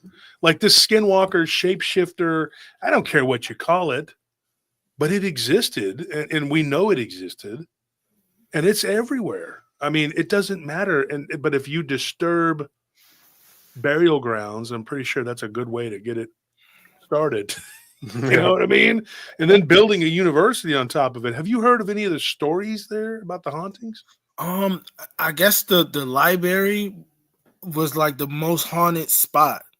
So I'm assuming maybe whatever they built on top, maybe that had to be the burial ground. Wow. But you'll have students saying, like, if you type it into Google now, the students like dread going in that library because like freaky stuff, like lights flickering, books being thrown on the floor, like stuff like that, like nuts. Dude, because that would be because that would make sense, Melvin, because that's where you're going to be quiet. Yep. You're going to go into the library and you're going to be very quiet. And then that's where you're probably going to hear and see things. I'm going to tell you this. Every school I've ever been to, I've been to a bunch of them. They're always creepy when there's nobody around. It's that quietness, Mm-hmm. And, because I used to stay after school and do this program. They called it detention. I don't know why I was there, but they'd be like, you're a bad kid. Go, whatever. Usually because I was punching somebody. But they said, look, you got a problem here. You're going to put you in detention or ISS, in school suspension. And that quietness, it's so creepy. Like, I didn't see anything, but I always thought this would be the perfect setting for some kind of scariness, because it just seems like that's, and I did go to summer school one year. It wasn't because I was behind. It was like a tutor thing. I was tutoring. And so I was helping to teach it. And so I went to the summer school for a summer. And but it was hard to do that and play baseball. So I had to drop one. I definitely wasn't going to drop baseball. And it was just extra credit stuff. And so I went to the summer, and it was like when I would get there would be like nobody in the halls. And it was just creepy, man. Like you could hear everything, but that library would make sense. Yeah. I used to get this creepy feeling when I was a kid at the library in high school, you know? So did it ever anything ever happen to you over there? Did you ever go over there? Or any of those places? Not really. I would go over there to like fish. And that's another thing I noticed too. A lot of the places like that I've had experiences or other people would tell me of their experiences, it's always next to the river. I just thought about that. Like the river runs right next to the university. Like literally you can walk out from that university and go straight to the river. And that's the river that, you know, they know for a fact the Iroquois used that to, you know, trade with other, you know, tribes and stuff like that. So I definitely like it makes a lot of sense now that like speaking to you and you're like you kind of sparked that for me because I'm like, man, like that makes a lot of sense. Like, you know, and if you look at the map, Melvin, have you noticed how there's these big water bodies of water that are kind of like they almost look like really giant lakes, but they're like rivers, and then they just spin off and they divide like the state up. You know, they kind of carve up the state. There's a lot of water up there. Yeah, but like Seneca Falls is up there, you know, and I mean, you know, you get all these weird places up there. I've never been, dude. I'm gonna go at some point, maybe one summer. I'm gonna just show up and I'm gonna be like, all right, Melvin, show me where these ghosts are. Let's go. Right. And we're gonna figure it out, dude. I'm gonna go walk around out there until we see one of these beings, and then you take over. You will take over. You'll take point, my friend. You'll be like, Melvin, you do what you got to do. I'm going to be like, this is the guy right here. You take it from here. Melvin is from here. There's just like Wendigo come toward us. Melvin's like, okay, I'm not really. Yeah, Melvin, you got this. You got this. This is your territory. Defend your turf, man. You don't know who you're messing with. This is Melvin Greathouse. Not small house, Greathouse. Go ahead, Melvin. Do what you said you were going to do. This is Melvin's house. Beat him up. Take him down. I think it's their territory. We're just living on it.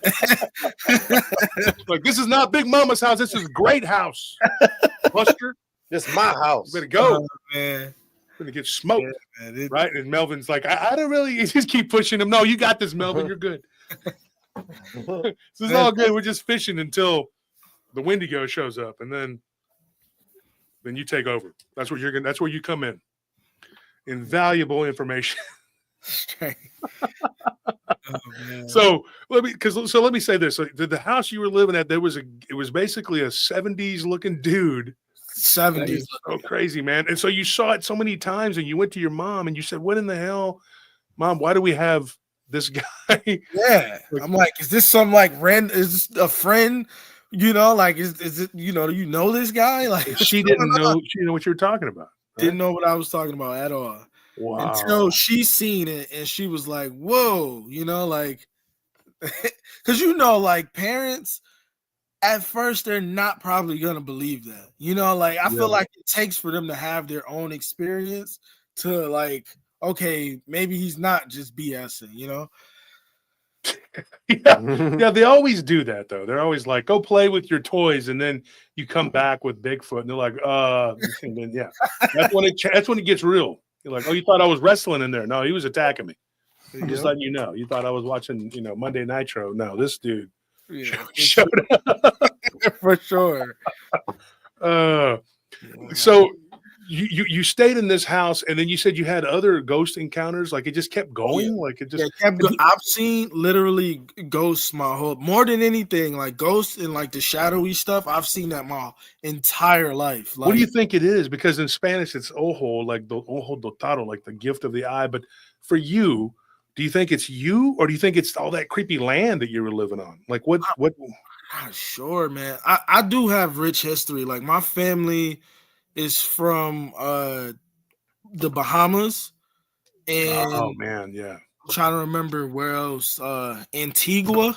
So like West Indies, stuff like that. West Indies. Like a lot, and like some of the man, we got to get my mother on here. Yeah. Stories she has from family that lived in the West Indies. It's just like some of the creatures, like mermaids.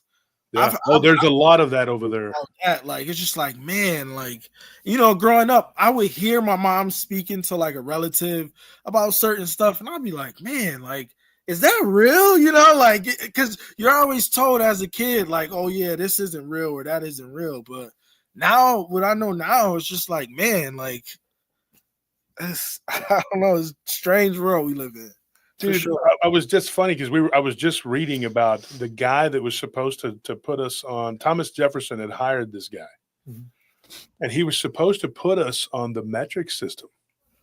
The reason we have feet and yards and all that. Now, I use yards a lot when I deal with people from other countries because they know yards, because yards are almost like meters, right? It's almost the same. Yeah. So they can judge through yards. They'll tell me meters, I'll convert it, but that's why I usually use yards. I'll say, how many yards? Because they know yards, but they don't really know feet. So it's weird because the guy that was supposed to put us on the metric system, he got kidnapped in that area by pirates. And he was taken to the Bahamas, and he was just kept there. And then he died before he could make it here. And so Thomas Jefferson, he had other things to do. So he was like, I guess we're just staying on this system. Because, nowadays they just get on a computer and be like, we're just going to change this. But Thomas Jefferson didn't get it done. So they were just like, okay, well, I guess we're just going to do this weird stuff. And the entire world is going to use another system, but not us. We're just going to do this imperial system, which just is so bizarre to me. I still can't, this thing, what you were talking about, the mermaid thing, your mom, would she know about that? Yeah, I think she would for sure. Wow.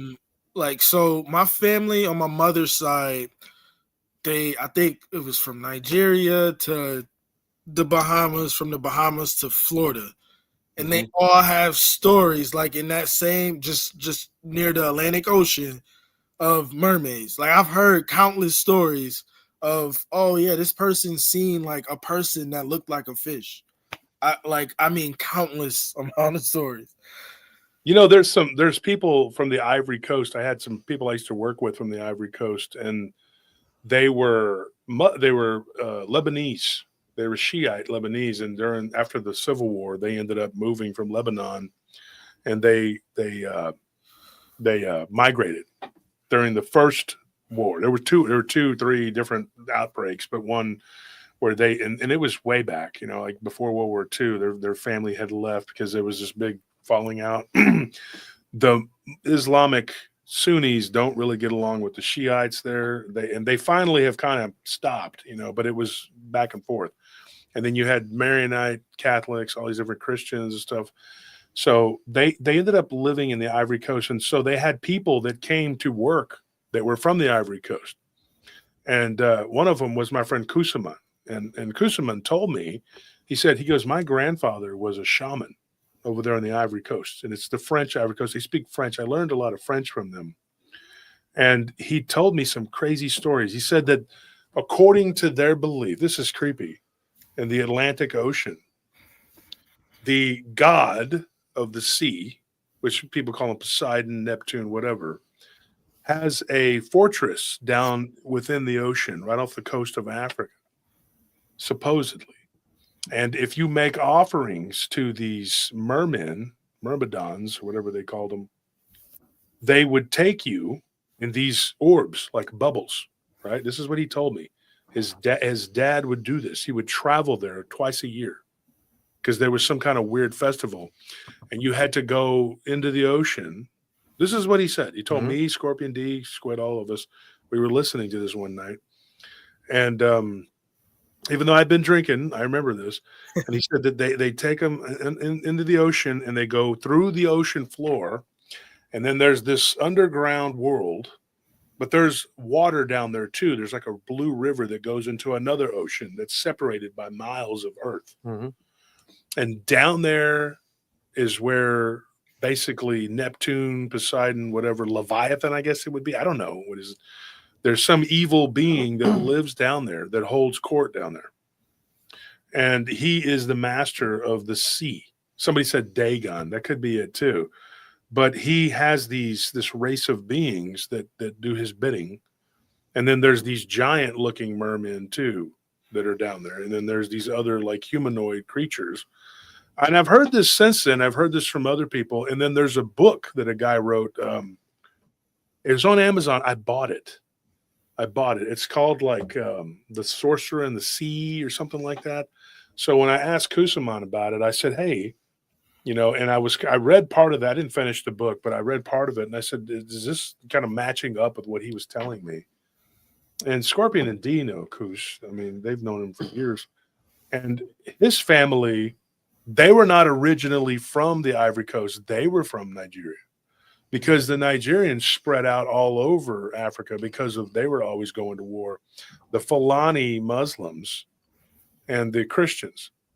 And the Fulani are found in like every country in Africa. I kid you not. Doesn't matter what country you go to, they're there. And like cranberries. Cranberries. And everything. And the natives of those countries are always like, man, these Fulani are here, you know, the Muslims.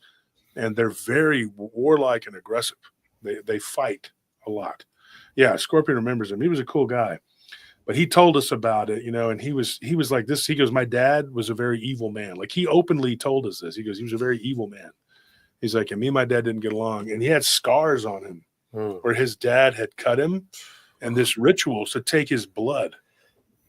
Yeah, it was crazy. And so they used blood in these rituals and stuff. And his dad would literally, there was this orb that would come out of the ocean and he would get in it. This is what he said. I'm not joking. Yeah. And he went down into the ocean and he would come back and tell him about it. And he wanted him to go with him. And he was like, no.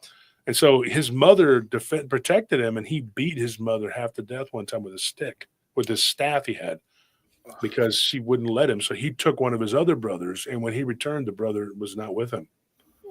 He gave the brother to those demons. Oh, man. Yeah. Yeah. Street Team says it's called bloodletting. Yeah. It's really crazy. Well, wasn't there recently like a giant ocean found within the earth? Yeah. Mm-hmm. Yeah. I already knew there was. Yeah. I didn't I say that? Yeah. There's a world within a world. And it wasn't like an aquifer. It was an entire ocean. Mm-hmm. What do you think about this? Well, I got you on here, Melvin. Yeah. You know, there's this story. There's this not story. What would you call it? Like a theory that there is an ice wall all the way around us. Yep. Yeah.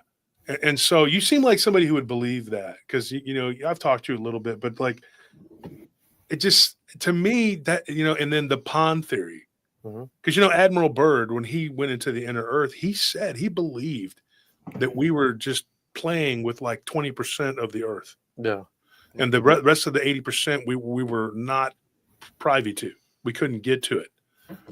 And so it's such a weird thing, dude. So like if you were like going and traveling in these orbs, that's what these beings do. That's why so many people see orbs around these battlefields. And I heard this theory and I got it from, well, Abe had talked about it one time, soul collectors, where these orbs would come on the battlefield and take souls that had passed away. And these soul reapers or soul collectors, they're evil. They're trying to grab souls to use them as batteries in the afterlife. Which I think that's what the city of night is. It's the dark city, you know. Yeah. I don't know what you think, Melvin, but I don't know. I definitely believe in the ice wall theory. And I think it's something going on there because, like, I'm looking at, like from a more mundane sense, like all the countries that some of these countries don't even get along. They have all signed a treaty that people can't go there. It's just like, strange, you know, that we can't agree on the time of day, but they agree on that. Yeah, you know, yeah, agree on that. Like, nah, yeah, I definitely agree with the ice wall theory. Definitely think there's more land. Definitely think there's more going on there, and I think our government knows about it for sure. Yeah, and Richards just said, "Burnt blood and war opens portals and brings in the fallen phantom orbs." Yeah, that's. Kara says that is there an episode on the City of Night? Well, Scorpion needs to come back on, and he can tell you what happened to him most recently. He's been going there unwillingly for years. And like I tell people, this ties into what you're talking about. When you go to sleep at night, and I think children are more susceptible to this because their pineal gland is not calcified. And so they see these things, and people, when you're a kid, you don't realize it, but you're coming out of your body. And a lot of times when you're seeing those spirits and stuff as a kid, Melvin, and I'm sorry you had to go through that. I went through it too. You're seeing with your spiritual eye. You're seeing these beings. And you notice if you're a kid, and I know if anybody's listening, when y'all were children, think about it. You could close your eyes and still see them. And in fact, if you were like me, you could see them more clearly with your eyes closed because you were looking at it through your mind's eye. And you're sitting there going like, what is that crap? You could see like these demonic faces and stuff that would come out of the ether. Did you have that, Melvin, when you were a kid? Yes, like, and that's your natural instinct as a kid. You see something that you're scared of, you're like, let me close my eyes or let me get under the covers. I feel like I still could see it. Yeah. 100%. I feel like I still could see it. Yeah. Man, it's crazy that you said that. Like, that makes sense, right? I mean, and you probably do have some sort of bloodline that goes, through there, because the Nigerian bloodline, and of course you're right, there were many people from Nigeria that ended up in the West Indies.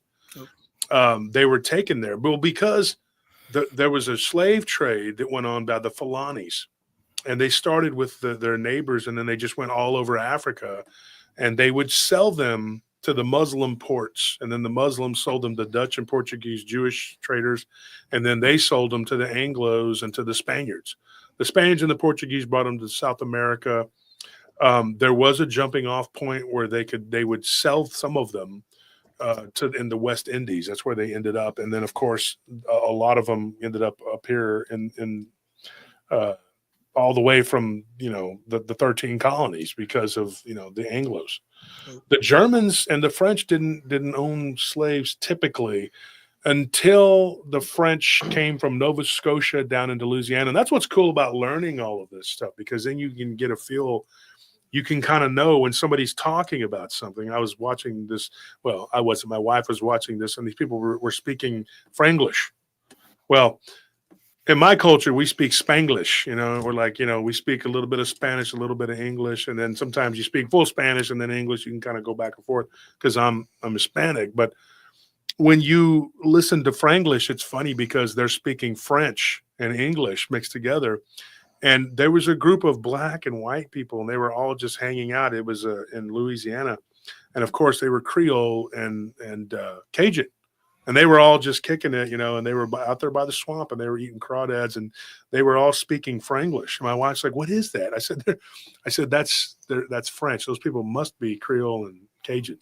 Yep. And so they were all together just talking, and it was a very interesting. I don't know what it was. I didn't pay much attention. I had to do things, but she was watching it, and the way that they talk is so funny. Like when they speak English, there's such a thick accent.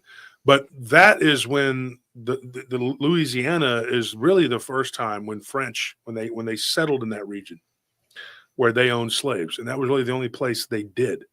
The French in this state didn't own slaves, and neither did the Germans. It was just the Anglos. And if you look at the names, there really are no black people with here in Texas anyway, with French or German last names. It's typically just Anglo last names. Like Jackson, Johnson, Jefferson, those kind of names. And you don't see them with Scandinavian names either. Like I said, it's predominantly just that. And then in South America, there was a thriving slave trade, not really in Mexico, but in South America, and in particular Brazil. And they have a lot of Portuguese last names because the Portuguese owned more slaves than the English and the Spanish put together, because most of the slaves ended up in Portugal. I mean, in the Portuguese Sephardic Jewish hands, and they took them to Brazil. And I had somebody recently saying, "Oh, that's anti-Semitic." So I'm like, "Why is that anti-Semitic?" I'm telling the truth. I'm not attacking Muslims or Jewish people or Anglos. I'm just telling the truth. This is what happened. This is history. Sometimes it's not comfortable. It's not comfortable to hear about a library being built on top of some native village. I mean, it's just what happened. Yep. And then, then they wonder why they're haunted. It's like, it happens, bro. It's like, I mean, so going back to what you were saying. So as a kid, you had these ghost encounters. Give me this one. What is the scariest one you can remember? Scariest one I can remember. Something was in my basement before. So I think it was I want to say I was like 12. My mom had me grabbing something out of the basement. And you know how you turn all the lights off as a kid and you just run up the stairs? Like I had all the lights on, so I had to go back and turn all the lights off. So I turned the lights off. It's pitch black. I'm walking up the stairs. I'm holding on to the railing. I think I was bringing up some laundry or something that she wanted me to bring up. And I happened to feel something tugging on the back of my shirt, just tugging me as I'm walking up the stairs, like tugging the back of my shirt. So I just dropped the clothes and ran upstairs. Yeah. Did you see what it was? No, I just saw like a black Now I'm hand. feeling stuff. What are you doing? Yeah, as soon as I felt it, I just Oh my God. Usain Bolt. Usain Bolt. Let's get out of here. Dodge. Like, let's play Carl Lewis. Let's. Yeah. Jeez, Louise. So, dude, how old were you when that happened, Melvin? I want to say I was 12. I think I want to say I was like 12 or Golly. See, 13. that's what people don't understand what that does to a kid, too. Did it only happen that one time? No, it definitely happened more than one. That was the only time something tugged my shirt. But I've definitely seen stuff like in just about everywhere I've been. Like even when I got to college, I went to SUNY Brockport. It's in Brockport, New York. Mm-hmm. I guess they said back in the day someone jumped over a balcony and jumped to their death or whatever. And in that particular dorm I was in, like, it was always strange. It would be like, I mean, you would hear stuff all night long. Now, don't get me wrong, college students are in and out all the time, but I mean, you would just hear doors slamming, like back and forth, back and forth, back and forth. And I would say to myself, I'm like, I know this just isn't people just coming in and out. Like, I know it has to be something going on here. Oh, man. And to piggyback off of that, like, that's a time where I astral projected at that college.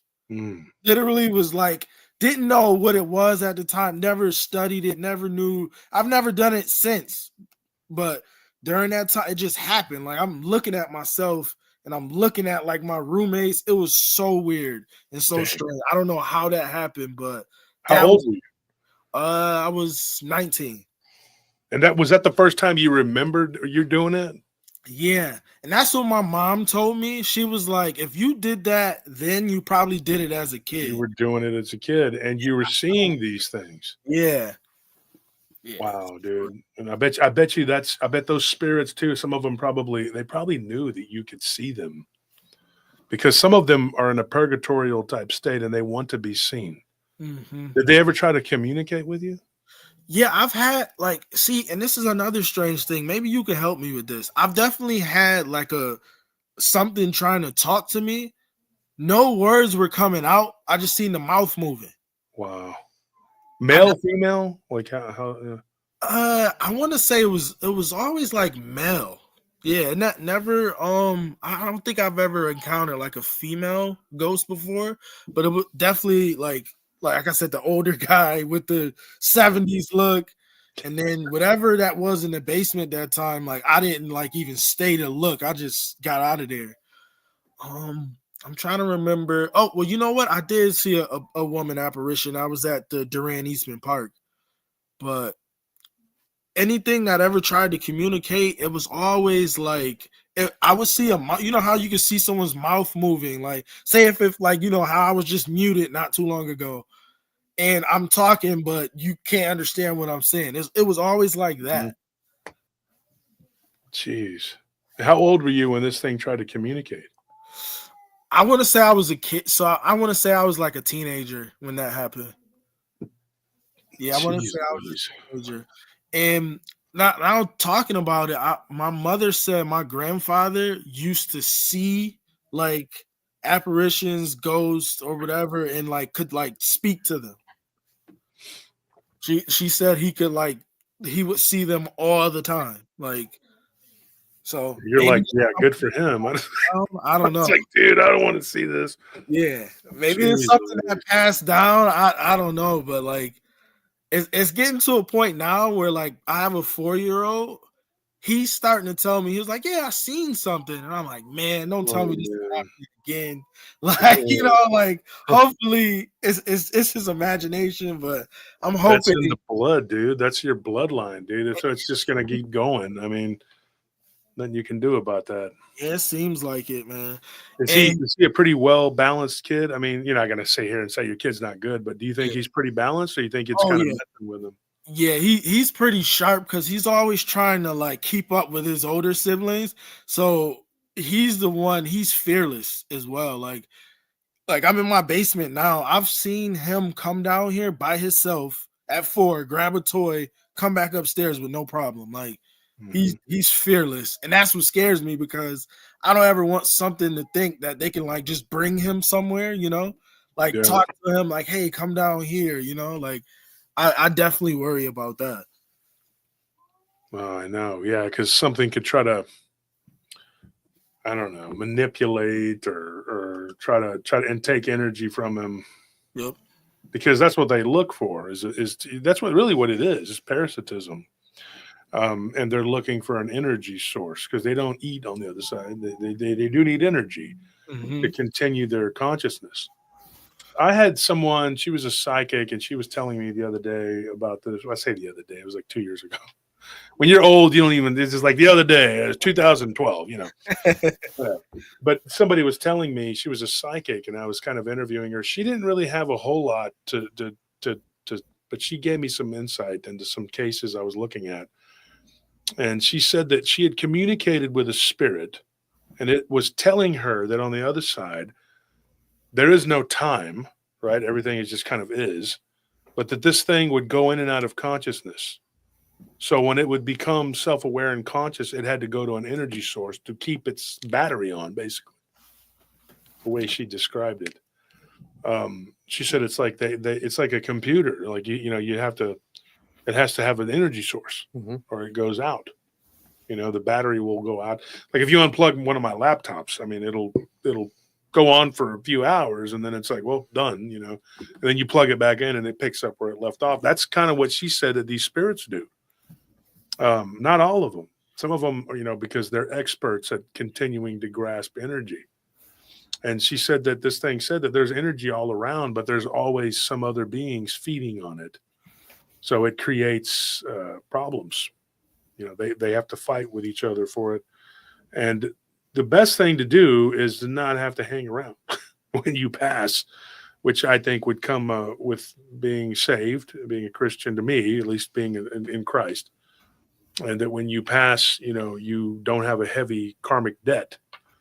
But people don't want to do that. They want to do what they're going to do. So what else you got, man? Anything else? I did one of those. You got me thinking about bloodlines. I did one of those DNA tests. Well, 23andMe. Never should have done that. I think it was African ancestry, and my ancestry came back as European. Wow.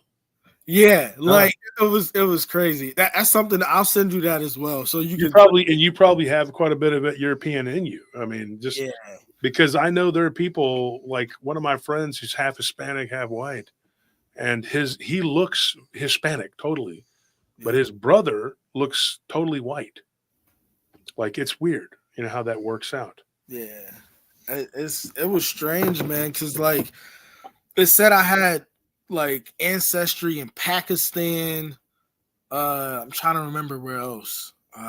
It was strange, but now I'm thinking about the different religions.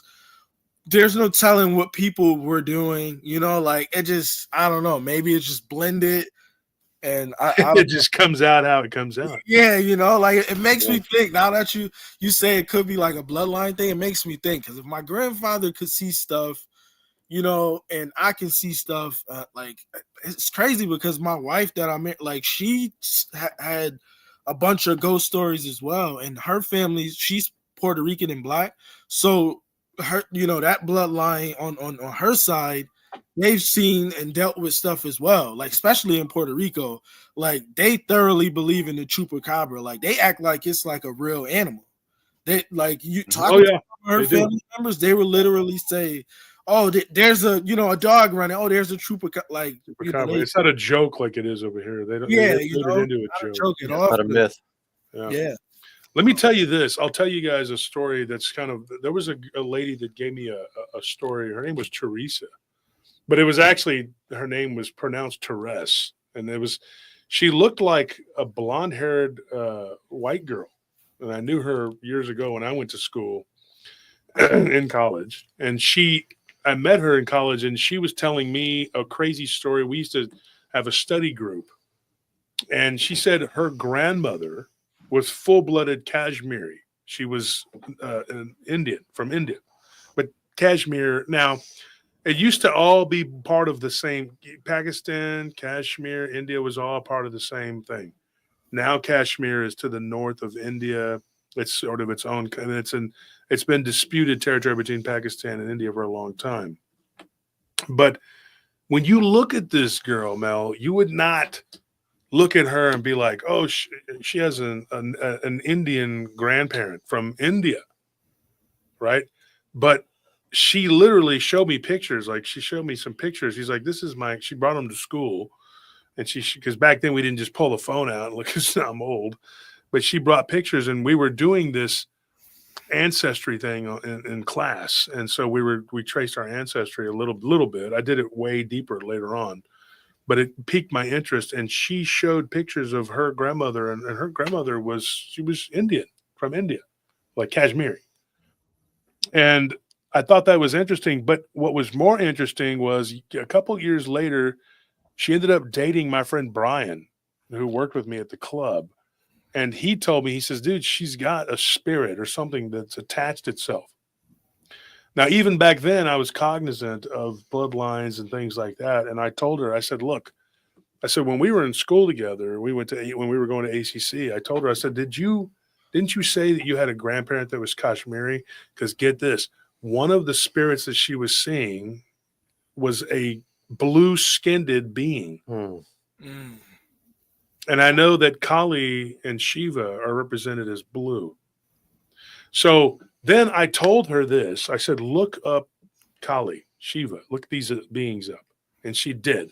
And now there is a history in India of these beings, of these blue-skinned beings being the gods, like Ganesh. They were all like, somebody said Krishna. Yeah, like Krishna. They look blue. And Vishnu, they were all blue. So then she started having these night terrors where she was waking up and Therese was seeing or Teresa, we just call her Teresa, but she was waking up in the middle of the night and she saw what to me looked like Kali. It was as tall as her 9-foot ceiling and it was at 4 arms. And but she didn't see that until I told her, and then she started looking into it. So maybe that was in her mind. But then again, we're talking about the mind's eye, Melvin, where you were saying like, oh, you pull up the covers and you close your eyes, and you could still, just like I could, you would still see these beings and you could see them almost like more clearly because you're and they're coming right up to you and they look like demons or whatever. And so I told her, I said, and at that time I didn't know, and I wasn't really qualified to tell her because I hadn't, filled in 1,000 reports, but she said, look, I'm seeing this being and it looks like it has 4 arms. And she saw it literally turn into like a ball of light, like a bluish green ball, and go backwards out of her wall or her window. Wow. Yeah. And so, and I don't know whatever happened to her. Eventually they split up and she quit talking to me because I was Brian's friend or whatever, but I don't know whatever became of her. I saw her one other time. We were eating somewhere, about 10 years ago. She was still around, but I never did ask her if the hauntings continued, but that's Indian. Mm-hmm. That's Indian culture. That's Hindu. So I don't know if that's a bloodline. To me, that would be a bloodline because on the rest of her family is white. you know, and her grandfather on that side was British. Now, and somebody asked me about Anglos earlier, and they said they're really Germanic. Not really. They're English. Anglo means English. It's just England. So predominantly English.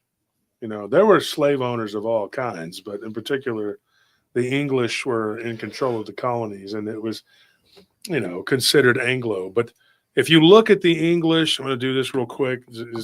They basically have the English blood from the Picts, the Celts, the Romans, and then they had an influx of Saxon, which was German, and then after that they were invaded by the Normans, which would have been Viking descended people who took over a part of France called Normandy, and then they invaded William the Conqueror.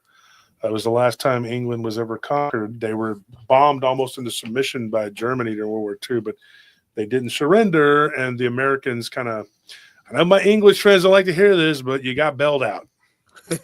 Let's be honest, man. They're always like, no, we had them licked. I'm like, no, you were hiding in bomb shelters, and we came and we saved you.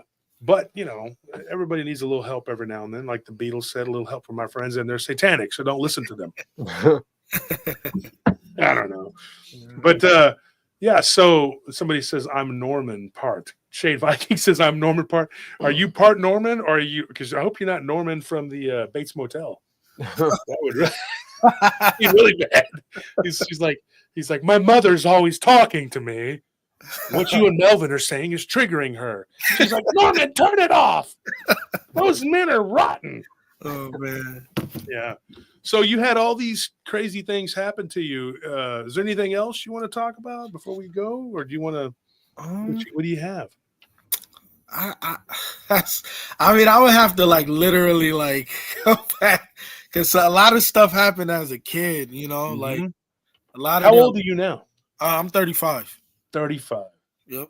35. You're young, man. You're still a young man. Yeah, like, but more recently, like I bought this house 3 years ago, and like more recently stuff started happening. So like, you know, very strange. Just like for a couple years, nothing, and then out of nowhere, like stuff just happens. So wow.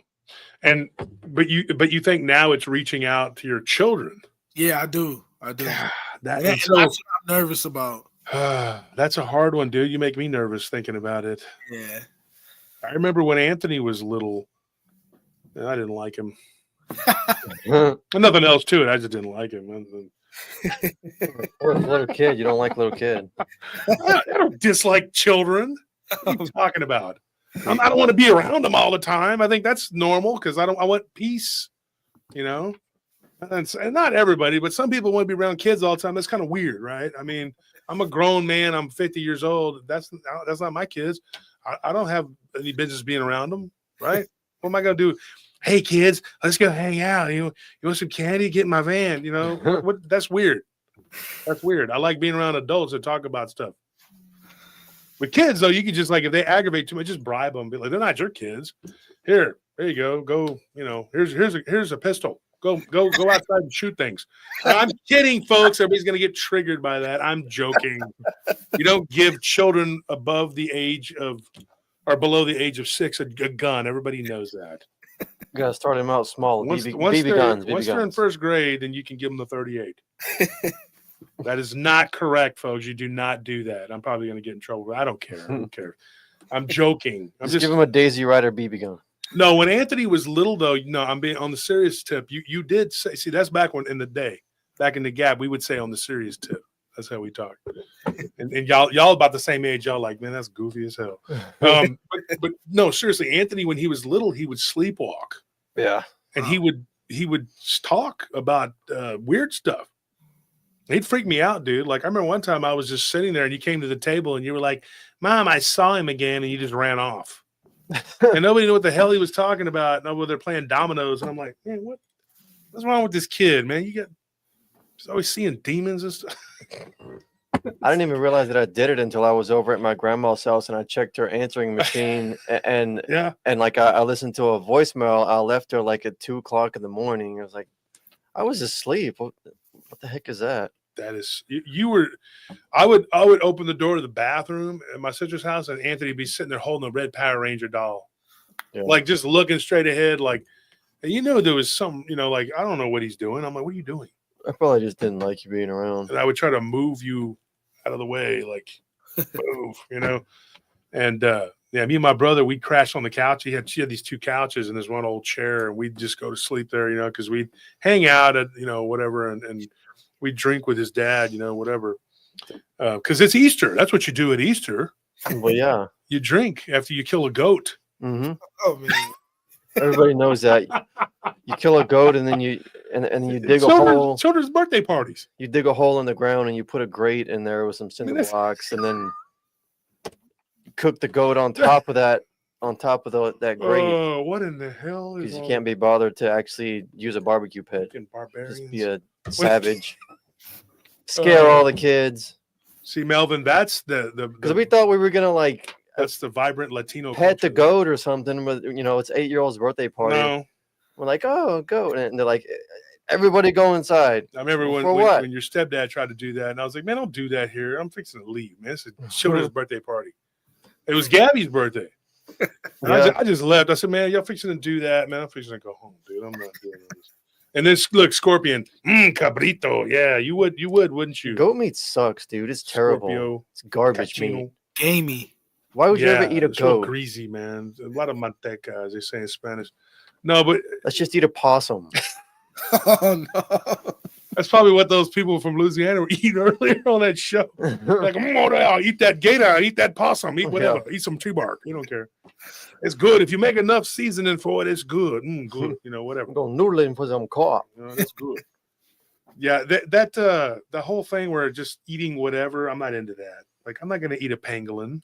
I don't need that in my life. Grilled armadillo.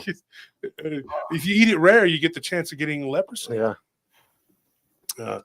No, but I was when he was little, like he would see things and hear things, and then he would wander around outside, and I'd be, coming out of one of the bedrooms or something, and he'd be looking through the window, just sitting there with his big eyes, looking all weird and freaky. Mm-hmm. And me and my brother would be in there, TV would be on, and this is back in the Gap where the TV would go off, like the channel would go off or whatever, when he was real little.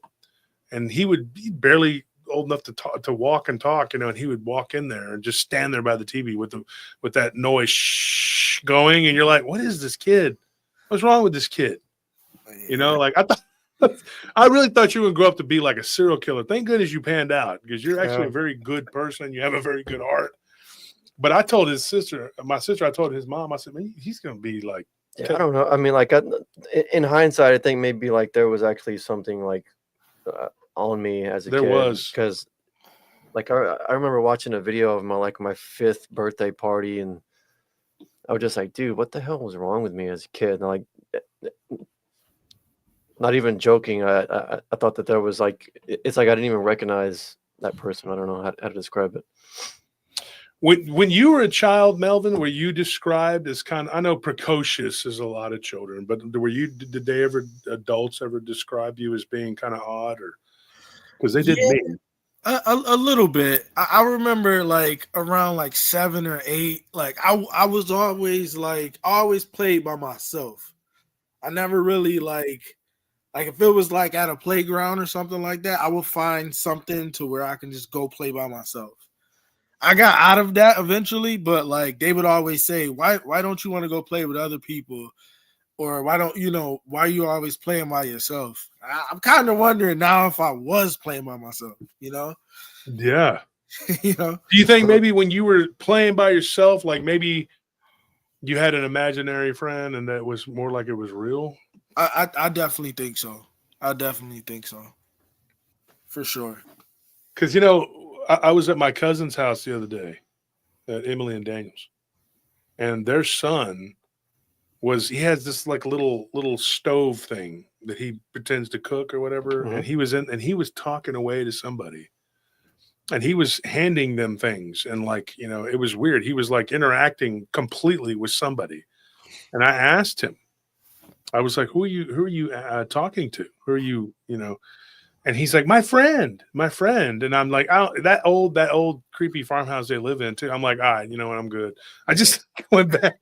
I went back to the kitchen and talked to my uncle. I was like, I don't know, man. Because knowing what I know about that, you know, that's creepy, dude, because you don't know what kind of entity or what could be attaching itself.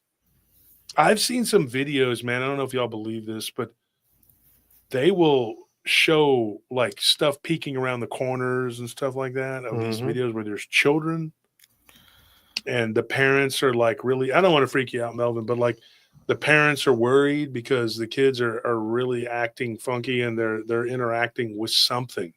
Oh yeah. Yeah. And you said that could be happening to you, Yeah, like it's funny you said Anthony used to sleepwalk. My son, he gets into bed with us every night now. Like like he stopped getting into bed with us. Like once we had the baby, we kind of forced him. It was like, hey, we can't have all of you in here. So once we got him in there, he was good for like a year. Then more recently, like 4 or 5 months ago, he comes to our bed every night. And sometimes when he comes to our room to get in the bed, he's talking. He's like, hey, don't touch my stuff. Or like, I'm like, what? Like, you just sleep. What do you mean? Whoa. Yeah. So you kind of are helping me in a way because it's a lot of stuff. I'm like, am I like bugging out? Like, but let me tell you something, Melvin, and this might help you, and Anthony, you too.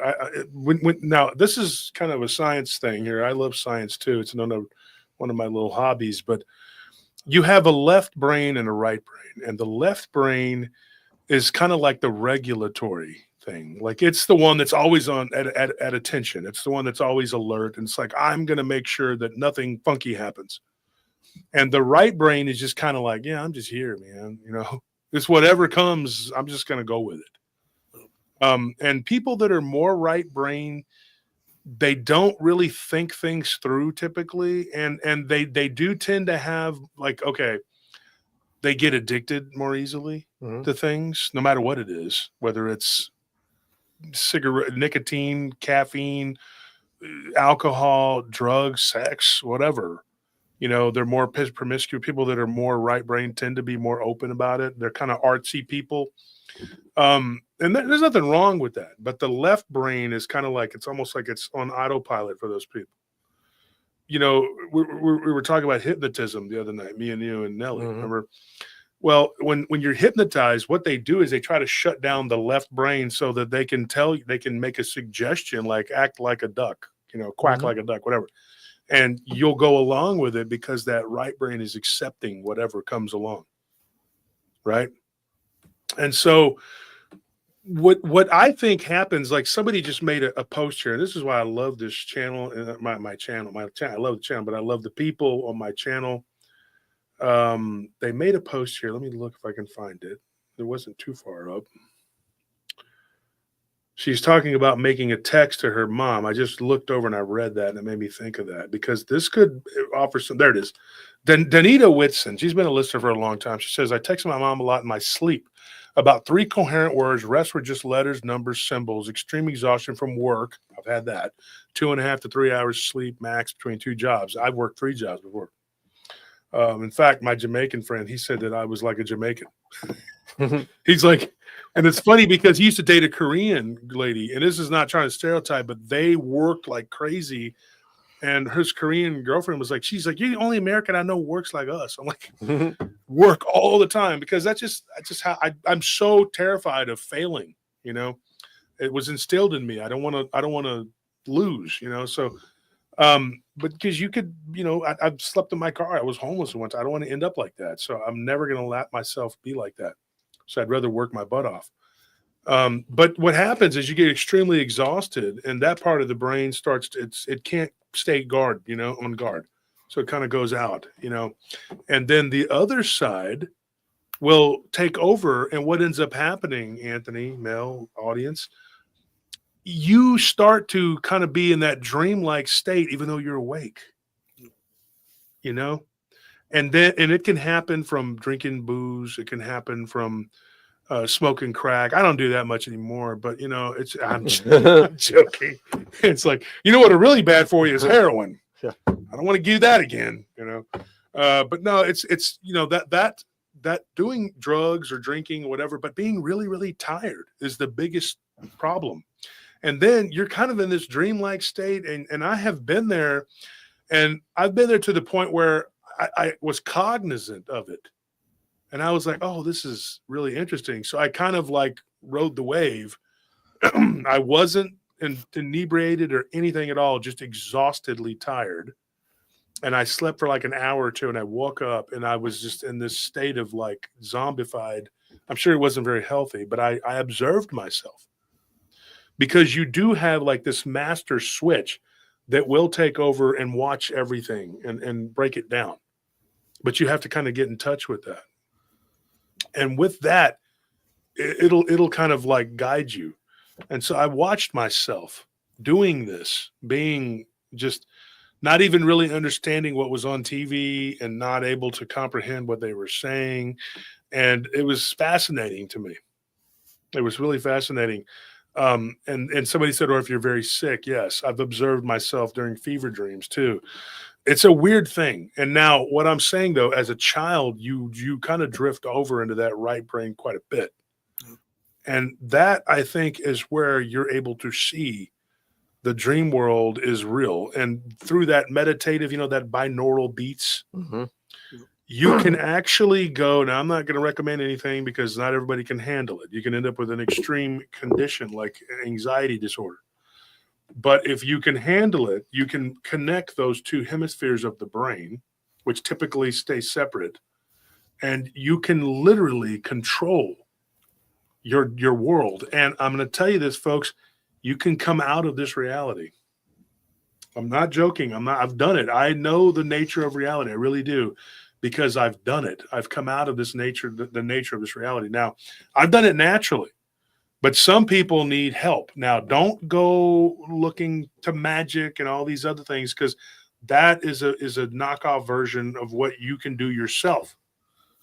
Christ talks a lot about the esoteric, and people didn't listen. They let the church, which was corrupted, take everything and confuse it and mess it up instead of like being correct. And there is an entire world outside of this world. And then there's another world and another world and another world. Eventually, I ended up looking at myself. I went by not a mirror, but like a big picture window. And I saw in this outside of this building, because I was floating around, I saw that I could see in all directions, which is, I can't even explain it to you. It's hard to explain in the three-dimensional world, but I was a ball of light about that big, like, kind of about the size of one of Green Goblin's pumpkin bombs. You're about that size, and you're looking at it and you're like, whoa. And then you get these other balls of light that'll come towards you. Some of them are talking, you don't know what they're saying, and then others are just kind of coming towards you, and you're like, oh, I don't know what you are. I don't know who you are. And you kind of back off. But you could see the different colors. And there's these aggressive, angry-looking ones like purple and red, and they'll come chase you, and then you end up going back into your body. As long as you're still tethered, you'll go back. But some people have done meditation, and they can't get back. And I've did a whole interview with somebody recently who that happened to, and he went into a comatose state for 3 days, or at least he calls it that, but he lived alone, right?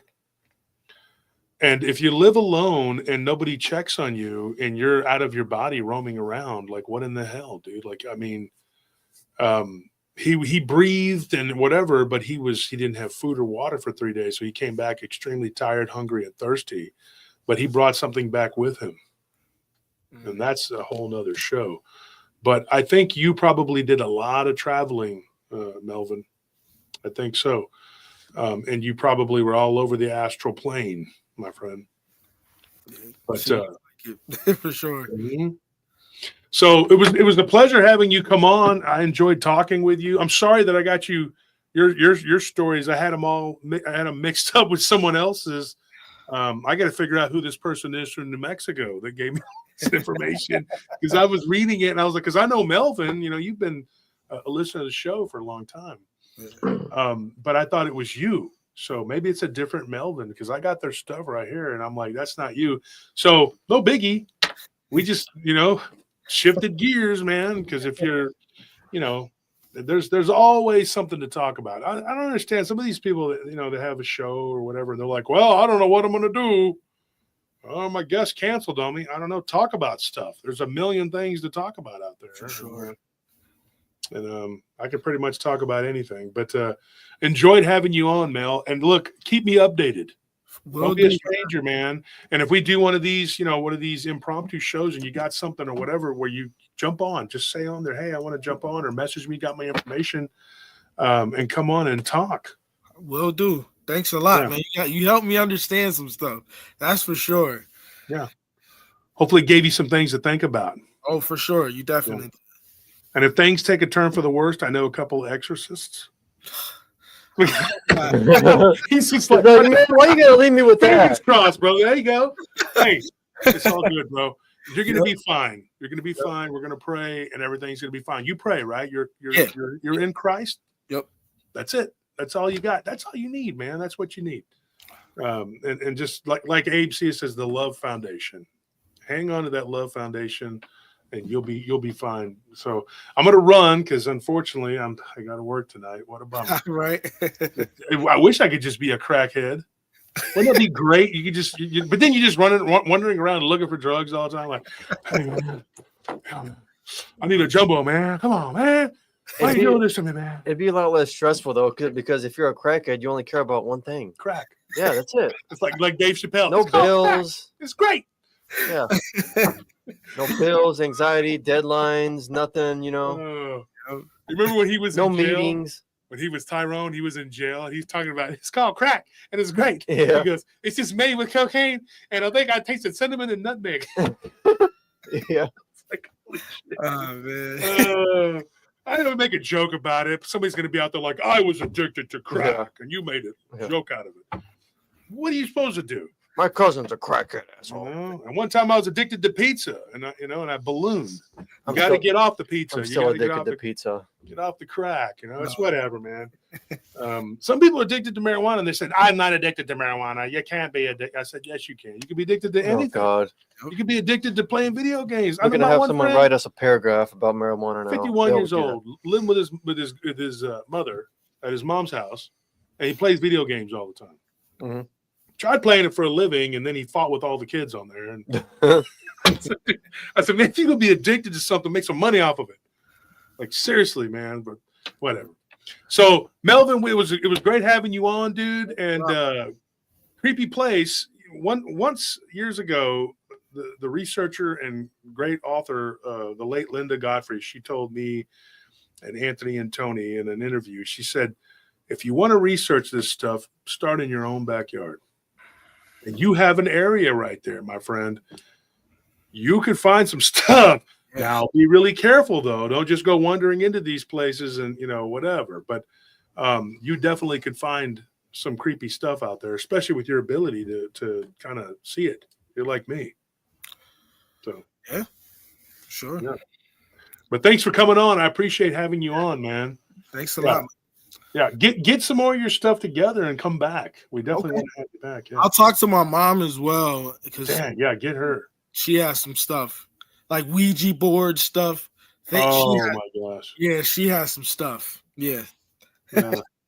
Just tell her, hey, Mom, there's this weird guy who does a show, and he wants you to get on there in front of a bunch of people and talk about your mistakes. With the Ouija I'm board. pretty sure she'll do it. She'll be like, okay. Well, pull it out and start using it on the show. Oh my gosh! Just to spite you. Don't do that. And tell me what to do. Oh man! All right, Melvin. You be safe, brother. Yep, you too. Thanks a lot, man. All right, man. Good night. So Melvin Greathouse, everybody, kind of made a mistake, and I got the wrong Melvin. I have another Melvin here that has some stuff that he had given me, reptilian encounter and some other stuff. He was from New Mexico. It happens, but I just got Melvin on, and he started talking, and I've talked to Melvin has some good stuff, man. And good stuff to listen to if you're the audience, but obviously if it happens to you, you're not going to like it. You're not going to be like, oh, that was great. I'm glad that thing grabbed me by the shoulder and tried to yank me, No, you're not going to, that's not going to be a good thing. But like I said, we don't mess up. We don't have bad shows. We don't have bad shows here. We just do the best we can. Like Bob Ross, there are no mistakes, just happy little accidents. Happy little accidents, but it all works out. And Melvin's a good kid, good guy. I say kid, he's younger than me, but he's a good guy. Thank you for that donation, Two Shadows. Thank you to people who donated. I did my job today. I got some donations. That's good. Good. Thank you guys. Because yeah, see, despite your hair being all messed up, they still donated. I didn't say it was my hair. It's my hat. You can still see how it's crooked. Well, you can't. Yes, you can. If you scrutinize it really hardcore and you get that. Oh my God. You're like a girl with that stuff. What is it? Shut up. You are. Okay. Why you're going to disparage half the people in the world that are females? You just disparaged an entire gender. I'm saying they pay too much attention to small ladies. He details just of how disparaged you. He just made a statement against women. You should never attack women. I just said y'all are too hard on yourselves. All right. Stop reading those magazines that make you feel like crap. Folks, this is what you get at PRT. They attack women's. We're here to protect women's.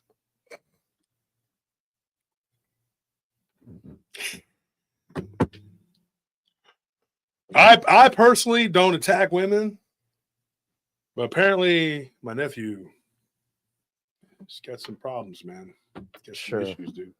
Whatever you say. 350. That's what I said. 350. It's a damn Loch Ness monster. That area though, I don't like, because it's so cold up there, but it's so beautiful. I've heard, and I haven't been up there, but I've seen pictures and I've been told that it's very beautiful up there in the summertime. And I would love to go up there in the summer and just be up there and just roam around that whole haunted ass area. I think it'd be pretty cool. I think it'd be a pretty cool trip. Chris says doing the quizzes and such in the magazines. Thank you, Excalibur Knight. I think I'm very beautiful too. Also, Excalibur, I am interested in what we talked about. I just got to get the money together. Money's tight for everybody. We just came through 4 years of hell with a president that would poop himself in front of the Pope. And so, and everybody's mad too. You hear about Elon? He's going to give everybody $5,000, and they're like, "Oh, he can't bribe me." I'm like, yeah. I mean, I'll take your $5,000. I'll take it. You can give it to us. Because it's all money that they were misappropriating and screwing off anyway. I mean, I'd rather go to me than Ukraine, right? I mean, I spend all my money on eggs. Exactly. That's what we're doing. We're paying $12 for a dozen eggs. I just get them from my ranch, but I mean, or farm ranch, whatever you want to call it. We're not farming. It's weird. People say it's a farm, but it's not. It's got animals, but not. We're not plowing fields. There's no farm. We're not doing that. Oh, they shot it down. Great. Dang.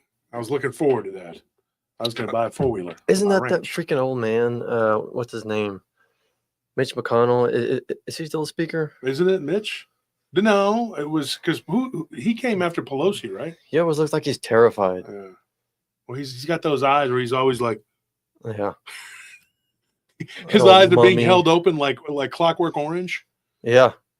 Oh man. Exactly, Maddie. Get that.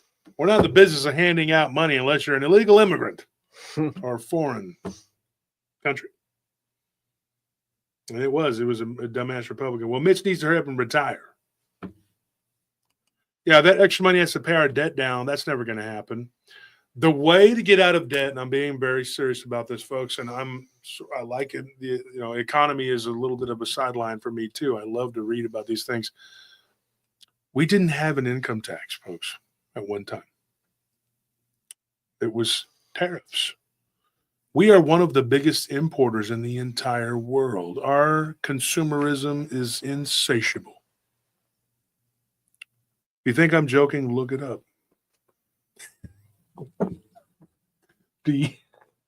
Come on, man. Don't say things like that.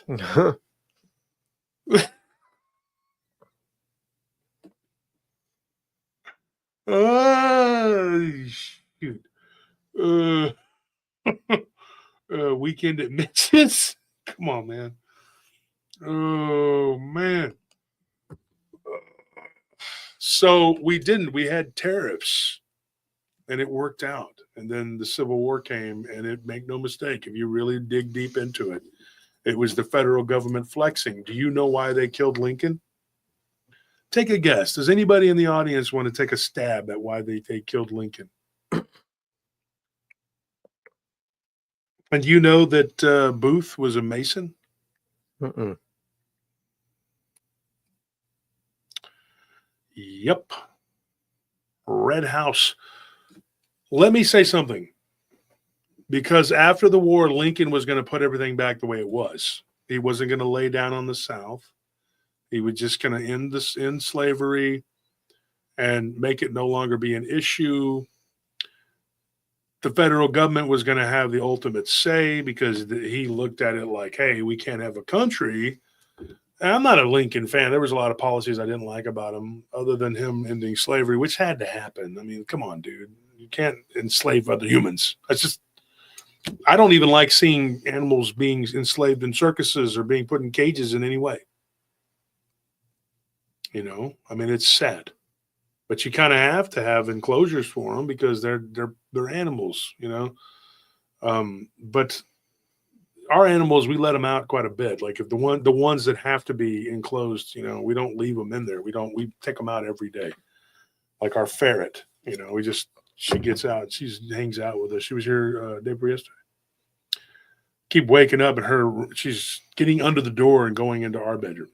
And I found her in a bag eating cereal. Because, you know, when you move, you have all this stuff everywhere. Did I tell you that? Yeah. She got into a box of cereal. She was just munching down. I heard, I wake up and stories in the cereal. Debt slavery, exactly. There you go.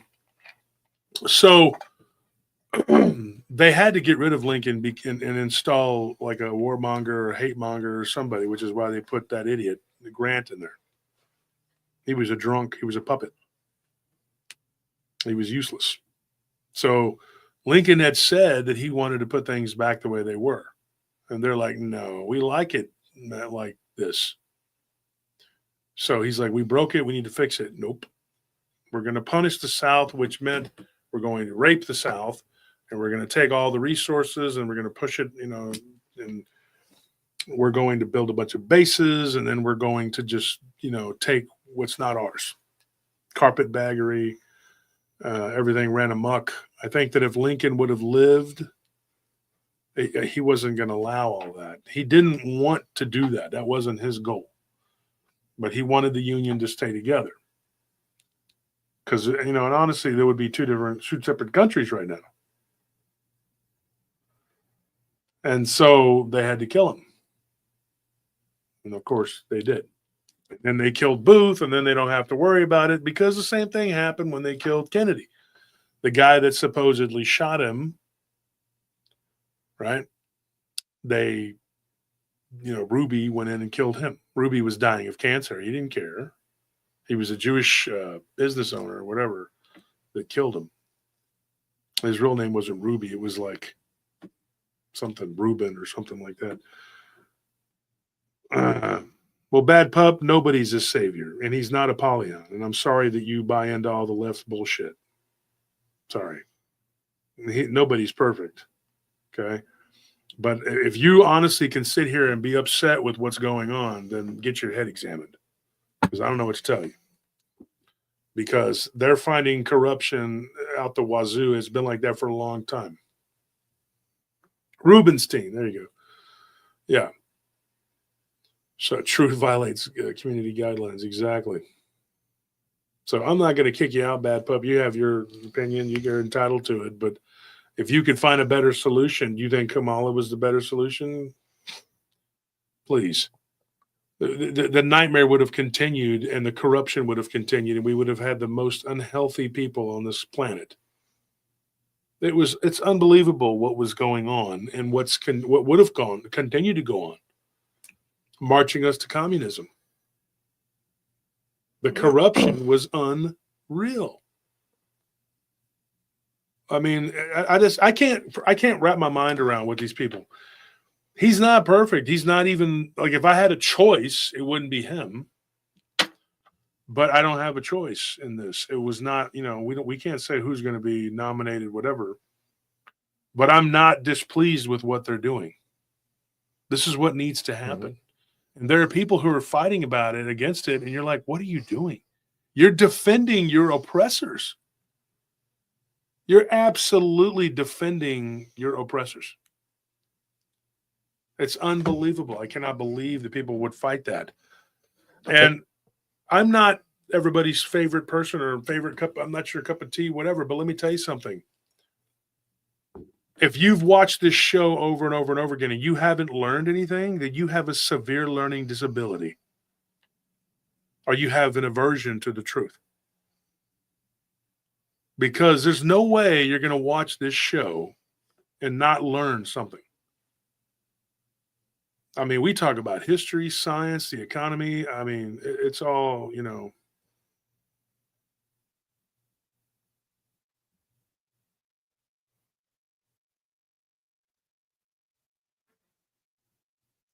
Well, Bad Pup, he says, what about Elon? I'm telling you, man, when it comes to him, it's the lesser of evils, dude.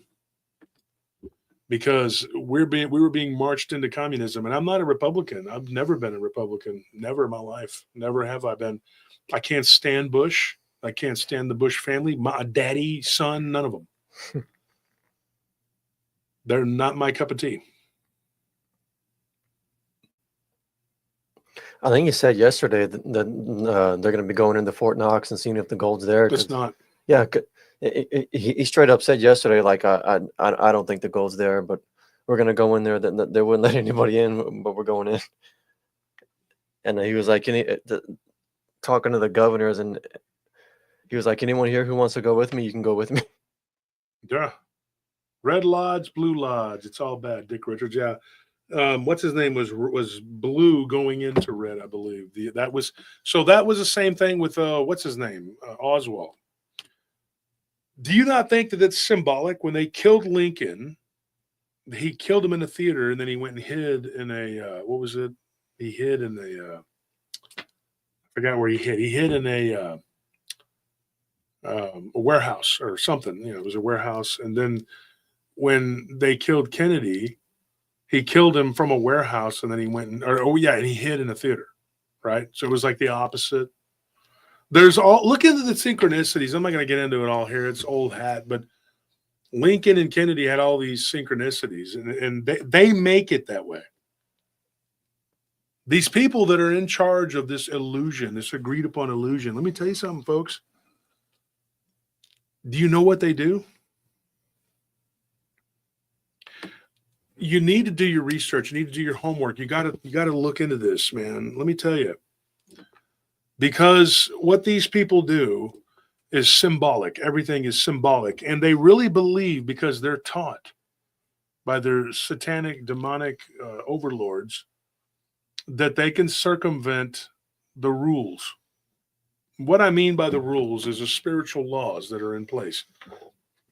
People are so far up their own ass when it comes to the physical world that they think that everything in the spirit it's just like it is here.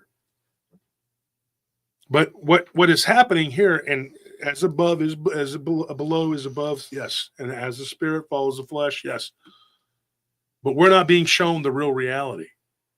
You're living in a simulation of the real reality, folks. Yes, you are. You absolutely are. And to come out of it, you have to do certain things. I'm not talking about casting spells and doing weird satanic crap. I'm not talking about that. But there is meditations that you can do.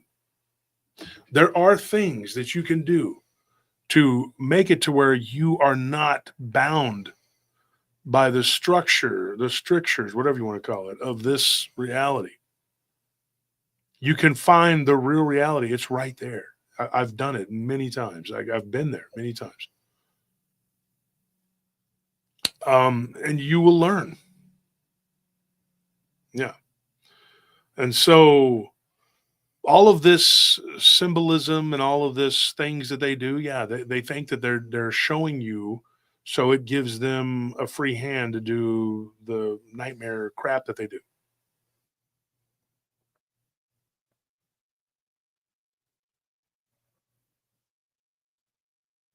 So there's a lot happening. We're coming toward the end. It's still years away, I'm going to tell you, but it's coming. It's happening. It's not the end of the world. It's just the end of an age. The world will endure for a long, long, long time. We still got another billion years, 2 billion, whatever it is. There will be millions of cycles within that time period.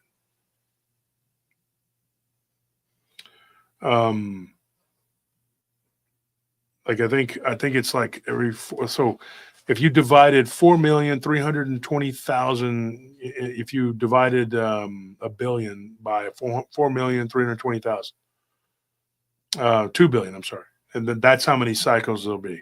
So there's like thousands of them. It's going to happen over and over again. Our lifespans are so short. Somebody was talking about Nibiru the other day and the Anunnaki's return. And I'm like, yeah. Because if it's just like 3,400 years, like they were saying it was 3,500 or something like that. I said, yeah, we're still going to miss it because our lifespans are so short that everybody alive today won't be alive when they come back. If that's the number, because it's every 3,800 years. See, you get close and it's like, well, what's 100 or 200 or 300 years? We're close. That's a big deal because we're not going to be it. We're not going to see it. Now, if you reincarnate, you might. Yes, I did say that. And a lot of people don't like it, but that is another thing that the church did. They took all of that out of the Bible. They took it out. They only left in what they felt was necessary. And what they left in was the control mechanisms.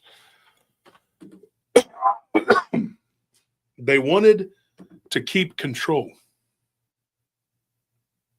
And the books that were left, in particular the Old Testament, was how they did it. The Code of Deuteronomy, the Noahide laws, the Pentateuch, all these other things that they left in there. There were certain parts of the Bible that they left because they knew that they needed that. And people, they just don't research. You don't research. You don't read. And like Jesus says, you die for lack of knowledge. And so I believe, when Jesus says you must be born again, he's referring to this baptism, salvation. Yes, but it like I said, as above is below, as the spirit is the flesh. Yes, I believe that it was literal, and that you have to, because that's what reincarnation. You're born again and again till you get it right. But not everybody does it. Not everybody does it. Some people will die and we won't come back. You'll either go to a hell realm, and I say realm because there's multiple hells and there's multiple heavens, or you'll go to a heavenly realm. But those aren't permanent states either, folks. You could go to heaven theoretically and stay there for 10,000 years, and that's a blink of an eye of time. That's like nothing. Because time doesn't really exist, right? I'm writing a book about this, and I don't know where it'll begin. I don't know how to begin or end. It just kind of is. And I don't know how to word it any more than just putting my thoughts into it. I'm writing it with my wife.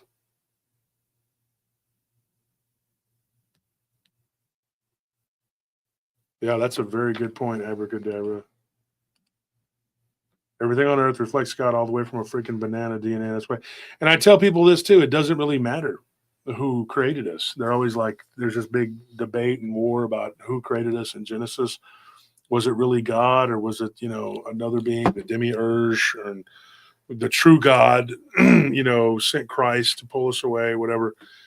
And honestly, it doesn't even matter, because ultimately if the God of Genesis, like some people suggest, I'm not saying I believe or I don't believe because I don't know. There's a suggestion that he came and the earth was already here, because he says he hovered over the face of the deep. So there was already, the water was already here and it was flooded. So there was terraforming, and then the first people were created. But that would only be the first people for this cycle, right? So the one true living God, the Father of Christ, the one that's the most high, the one that's above everybody, because these other ones are above us enough to be called God, little g God, and we think that that's God, but it, you know, it may or may not be. But that other being created everything. So it was already here, right? So that's one theory. And even espousing that theory could get you killed in some places, because you're just saying something that might be or might not be. And there are nuts out there, Muslim and Christian nuts, literally, who will kill you for that. I've learned as of late that Christian fundamentalists, I never thought it was true. They could be as whacked out as Muslim fundamentalists. I never would have believed it until they began threatening me and saying the most crazy, outlandish crap you'd ever heard in your life, because I dared to say, hey, some of this doesn't make sense. And it doesn't make sense.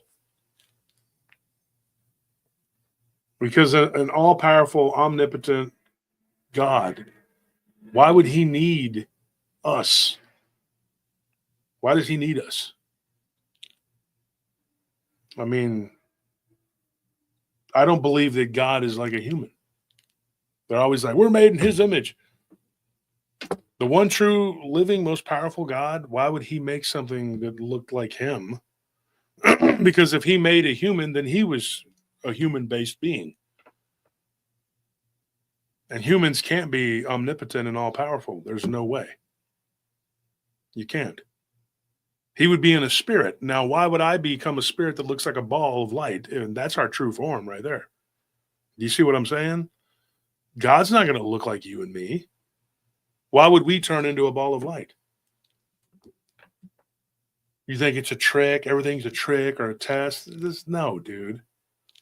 There's no need for all that, because God doesn't need that. Doesn't need any of it. The only thing you need to do is find Christ, and that's how you get back to the source, the absolute. Believe me. I'm telling you the truth, folks. And if people don't want to hear it, they don't want to believe it, that's fine. Don't believe it. You just keep going the way you are. The Spirit is very much a part of this. There are people in this community, they want to keep everybody separate. You know, it's just like the governments. They want to keep everybody separate. They don't want people that have the Spirit. They don't want that community being mixed up with the cryptids or the alien abduction. They want it all to be separate. But how does it all fit?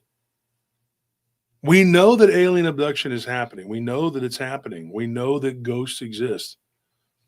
But yet you see a Bigfoot and you see it do all these weird things that aren't. How does that work?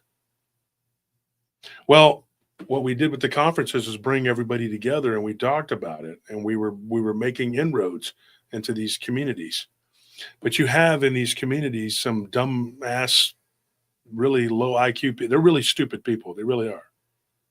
And they've set themselves up as gatekeepers, and they've banded together with other little idiots across these communities to kick you out, to push you out, because your theories that you espouse could hurt their pocketbooks. It all goes back to that. It really does. And then some of them, under the guise of Christianity, there's a few wacko fundamentalists that are doing it just for that reason. But then I think the other ones are doing it because it is a money thing. And they're using these fundamentalists as their shock troops. You're being played. I don't know anybody in this community right now who's been attacked more than I have right now. Maybe Billy Carson, if you go into the Ancient Aliens, you know, if you put it all together in one big deal. because of what he screwed up with. What's his name? Huff, Wes Huff. Or what's Yeah. that? He could have easily deflected those. I mean, those like that. He should have known those questions. I think we anointed that guy too quickly. I liked some of what he was saying, but then he just got too far out there, and I was like, "Nah, man. Once you get too far, you better have a way back." It's kind of like you get lost in the sauce and start Yeah. believing in your own hype, you know. Yep. I think Paul Wallace is a much better. No, he's excellent. That guy knows what he's talking about. I got asked the other day in a group, they're like, would you be willing to let a Muslim cleric or a Christian priest or a preacher or theologian, all these other people, could they debate you, whatever? And I was like, well, it depends. What are we going to talk about? I have to know what the debate is. But I mean, you know, look at the facts. Look at the facts.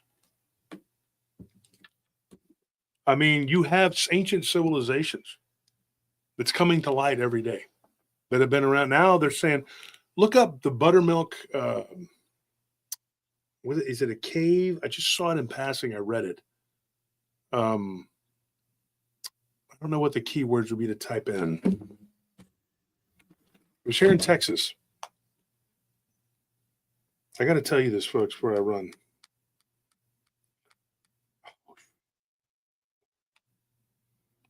Oh, well, there goes that.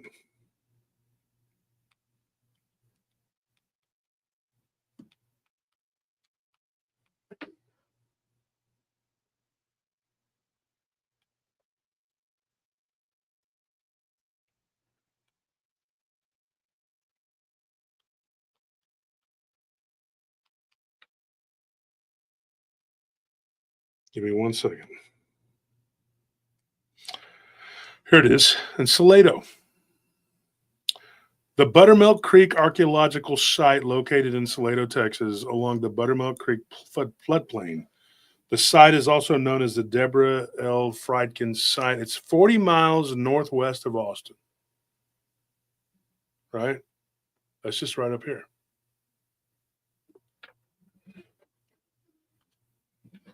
All right? So, not that far away. It says here there are artifacts. They found stemmed points, scrapers, blades, and tools, projectile points similar to arrowheads, which indicate that the Clovis people lived there. Flakes and fragments, chipping debris, stone tools, and they're dated between 3.2 and 15.5 thousand years ago.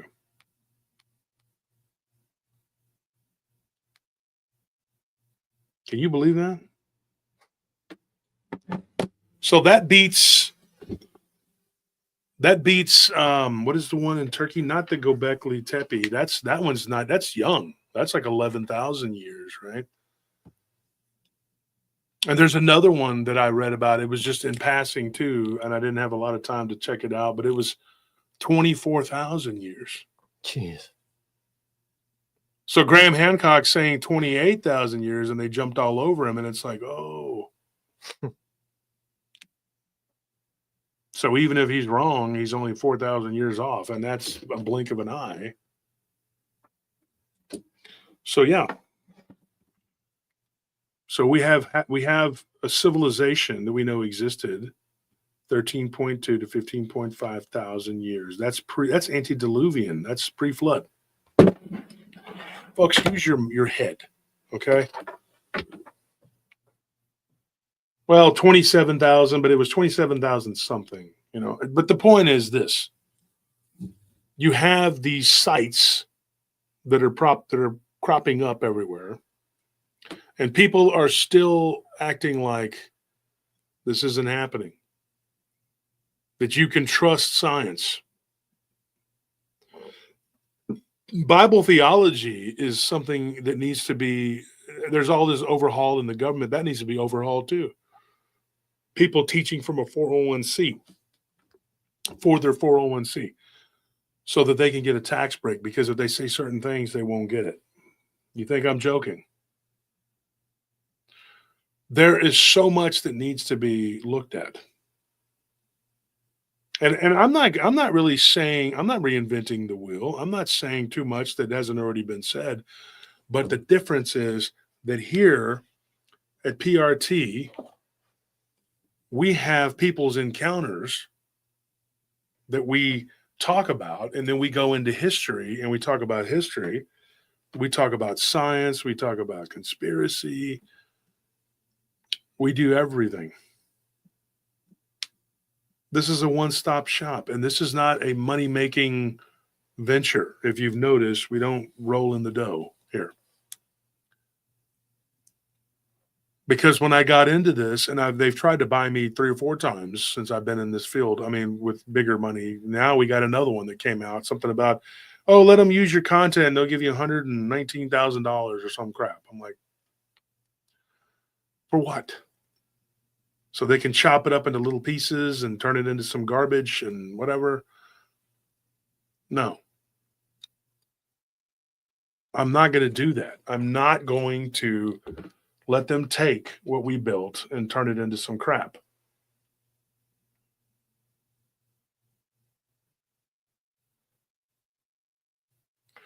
So we're not for sale.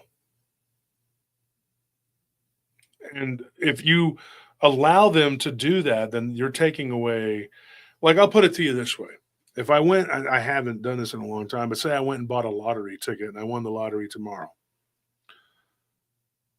What do you think I would do? In the audience, answer the question. I want you to say yes or no. Do you think I would keep doing this? Yes or no?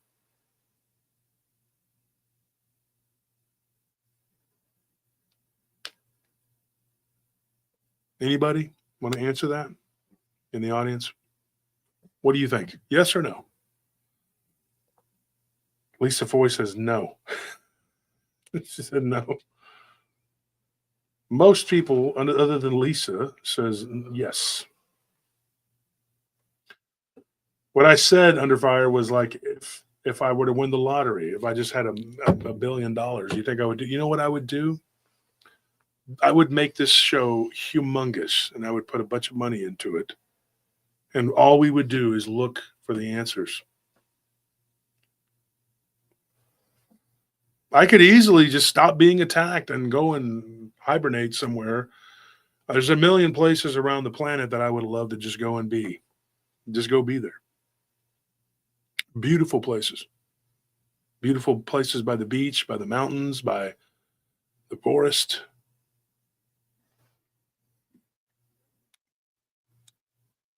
But instead, I would turn this channel into an institution of learning. We could learn, and I would bring more and more people around and put them on the payroll, and we would do this big time. And guess what? They'd probably have to assassinate me because they would be like, oh, okay, all right, this guy's okay. You're saying too much, or there's too much, yeah. Because, but it would be the jack would be out of the box because you would all know. Whenever somebody that listens to the show starts a channel, dude, I love it. I don't go after, that's such a lie. That is an absolute lie. I don't go after other YouTubers who are doing what's right. Now, you might hear from me if you're playing some bullshit and you're a fraud, hoaxing grifter. Now, I'm going to say something. We have enough of that already. We don't need that. What we need is people coming forward, giving their encounters, and let's get these reptilian, vampire, demonic, evil people that go after children and do all the crappy, evil things they do. Let's stop it. But you need to find out. You need to figure out what they're doing, yes, but you need to find out why they're doing it. What are you getting out of that?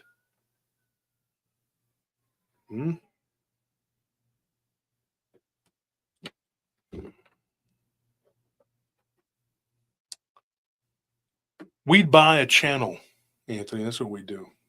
We'd buy a network, and we would just do it correctly. Be like Gaia on steroids, but correct.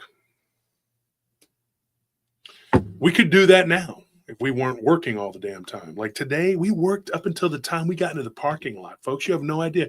Me and Anthony were on the phone, and we thought we were going to have to drive to Round Rock to pick up a jacket for a guard. And then, right? Yep. Tell them when, yeah. This is our life. We're workaholics, folks. I'm telling you.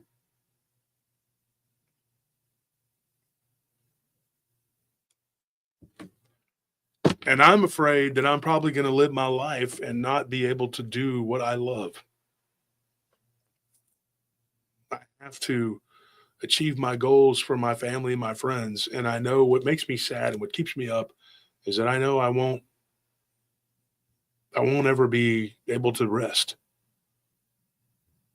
It's a bittersweet thing that I started this, but I have been relentlessly attacked, folks, for this.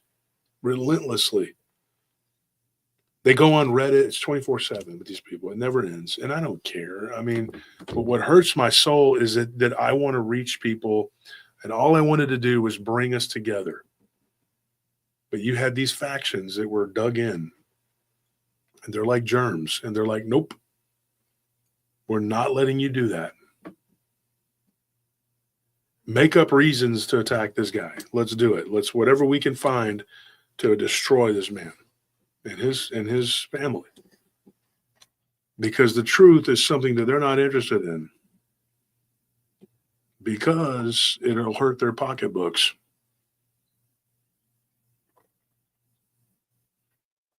And there's this cult of ignorance.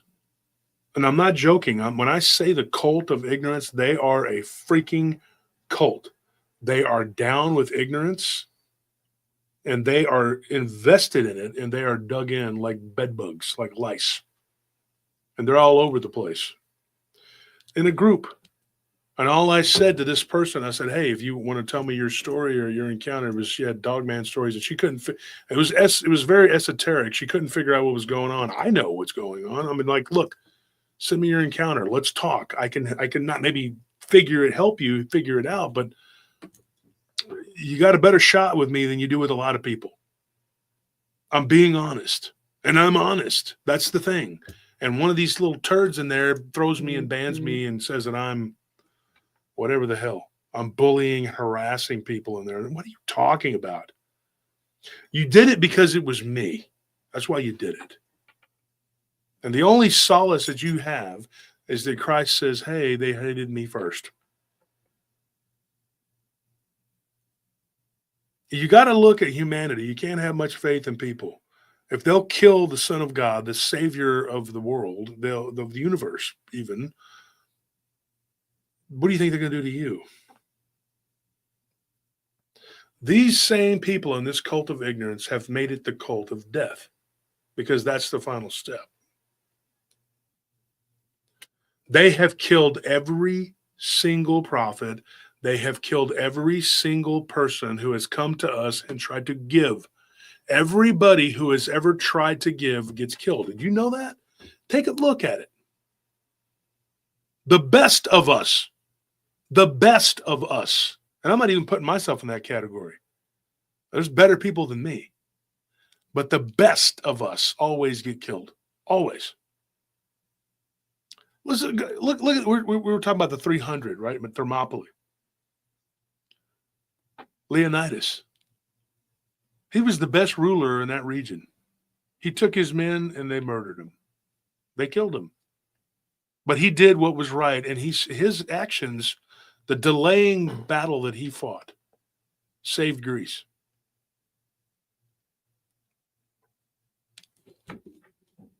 It could have been overrun by the Persians and just become a vassal state and a footstool. A nothing. It's always the best of us who go and die. And the shit monkeys are allowed to just keep breeding, and that's what happens. You're given a savior, and they put him up on a cross. They wanted Barabbas. They chanted, "Give us Barabbas" for the Passover. These are the same people who now run the world. They own everything. They control everything. They are embedded. They put things in our food to give us cancer. They're giving people cancer left and right, people that they don't agree with. They're killing them, shutting people up. Some of the best people in the world will die in camps and gulags or be put before a firing squad because some bastard that's in charge can't take a chance on them waking up. And they all want to have credit. They want to take credit for it. I don't give a shit. When it comes to the conference, there's a lot of people who went and did projects together and did all kinds of stuff. I don't care who takes the credit. I don't give a crap. Everybody's trying to make up stories about it. There's one guy saying that he gave me 4 speakers. Nobody gave me those speakers. Nobody. I hustled those people up myself. I got on the phone and said, "Hey, do you want to come speak at the conference?" Great. And there were people talking about I was mad because they didn't go speak at my conference. Do you know who was at my conference? You think I gave a shit if you showed up at the conference or not? No offense to certain people, but I don't give a crap that you didn't show up. The first conference had 400 and something. Second conference had 600 and something. We'd had another one, it'd have been 800 and something. And then another one would have been 1,000. And we'd have just gotten bigger and bigger. But now I got to worry these people are going to kill me because they said they are. They're going around doing it. It is the cult of ignorance, and it always leads to the cult of death. The ignorance is the gateway. It's the gateway, folks. That's what they do.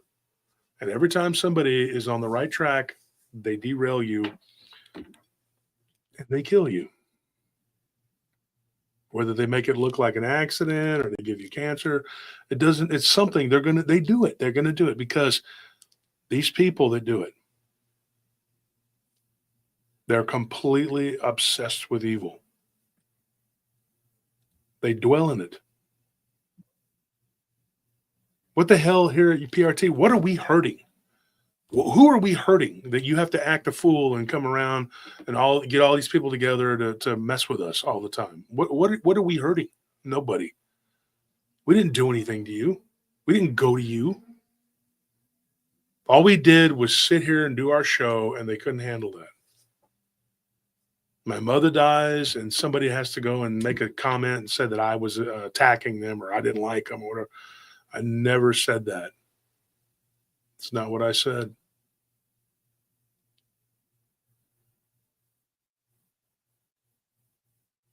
You know, there's one guy, he's been at me for years, making stuff on Reddit and making fake accounts. And I'm talking about Mike. There's another guy before him. He's a little punk. Lives here in Texas. He's been doing it for a long time. Every time I've ever had a problem with somebody, he's the common denominator. You think I don't know? You think I don't see what you're doing? These people, this is what happens to people who try to do what's right. You try to bring people together. You want to unite people. It always happens. And it's sad. I had to tell Harley. I said, it's good. You had pure intentions. You came into this wanting to do good. That's a good thing. But, you know, at the end of the day, they're not going to let you, son. I'm sorry. You can't be friends with everybody. I tried. Believe me, I did. You get used, you get chewed up and spit out. And then they attack you relentlessly and really, you know, and the more you make sense, the more you make it make sense, the more they're going to come after you. The harder it's going to get. So that's what you have to look forward to. So the only thing you can do is try to educate yourself about history, keep abreast of the sciences and what's going on, the new discoveries, you know, learn about the economy, learn about how money works, because that's their God. There was one thing that I read in that book, and it was about that, The Witch Doctor and the Sea, I think it's called. I think that's what it's called. I remember reading that the guy in that book, he said something very similar to my friend Koos, that said that he saw Mammon down there, that Mammon exists down there. And he is an archon, a demon, basically, but more powerful than a demon. And he's the god of wealth and money. So if you want to make it, you have to go and prostrate yourself to him, this evil demon, because they control money, and money will keep you in your place. So they make sure that people who are doing what's right don't get it.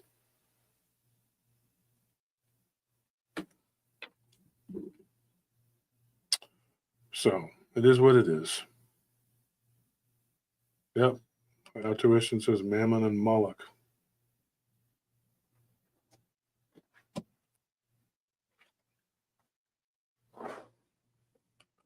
It's a good point there. You made another good point, our tuition.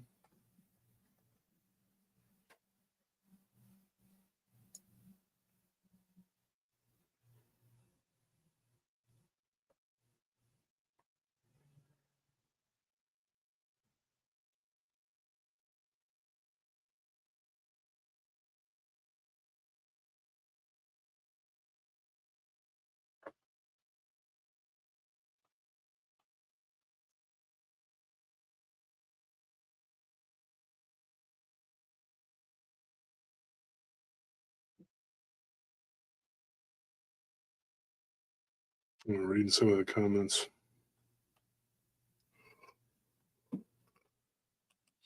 Yep, Stephen, that's an absolute truth right there. So I'm gonna run, folks. I gotta go. I gotta go to work. I gotta go. Gotta go work. We're slaves, folks. Zara Gonzalez says, I look upset. I'm not upset. I'm just tired and beat down. We all are. We're working class people for the most part. But like I said, if you had the funds, I would just do this. I wouldn't, because I wouldn't do this. It's not a money-making operation. I'll just make enough to sustain us, Thank God I don't have to feed the show anymore from my other job. Well, I do some, yeah. We still don't make enough to let it stand on its own. But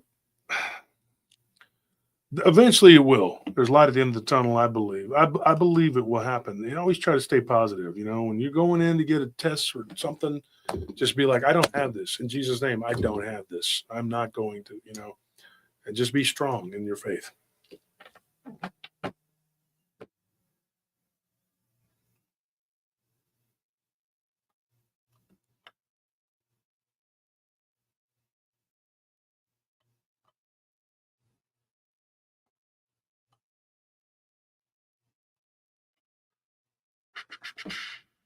Looking at the comments here. Yeah, Amy, she says we've covered dinosaur encounters. Yeah, people see dinosaurs. Some of them more like flesh and blood encounters, like the ones in South Texas. But then you have others that seem like they're some kind of, I don't know.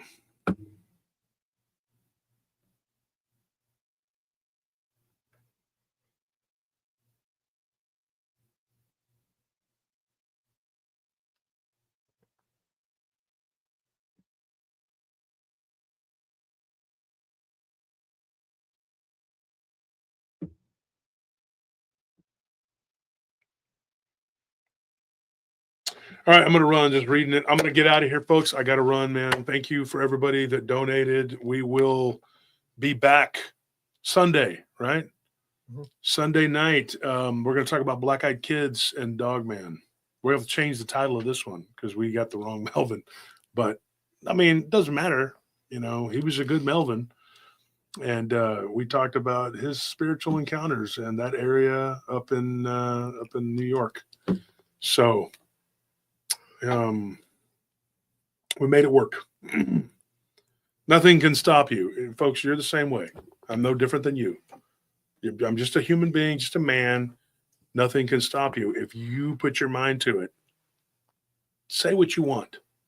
And if it's good, if it's reasonable and it's meant to be, it will be. And you can make it happen. I'm not trying to sit up here like some motivational speaker. I'm being completely honest.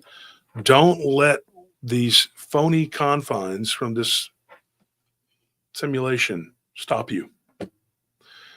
Being that we are in a simulation inside of another one, and let's just say that, you have more control than you could possibly imagine. And the powers that be are scared. They're really scared because there's too many of us and too many people.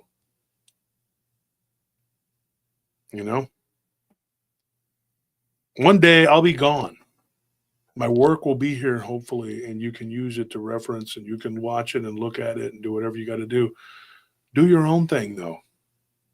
If you got something to say and you feel like you can do it, do it. Start a channel. If you feel like you can do it, it's a lot of work. But if you really think you have what it takes, don't be afraid. And don't be afraid to fail. I get up here and I do this 3 times a week, and then we do a pre-record. Pre-record is easy because you can mess up or whatever, it don't matter. But it's when you're live. Right now I'm live, and everything I say, you can't, there's no do-over. You're gonna see and hear what I say. So you got to have big balls to do this every 3 times a week and do it for 2 or 3 hours at a time. I'm not afraid. I don't care. People like to pick apart little nitpicky bull crap. I don't give a crap. Who cares?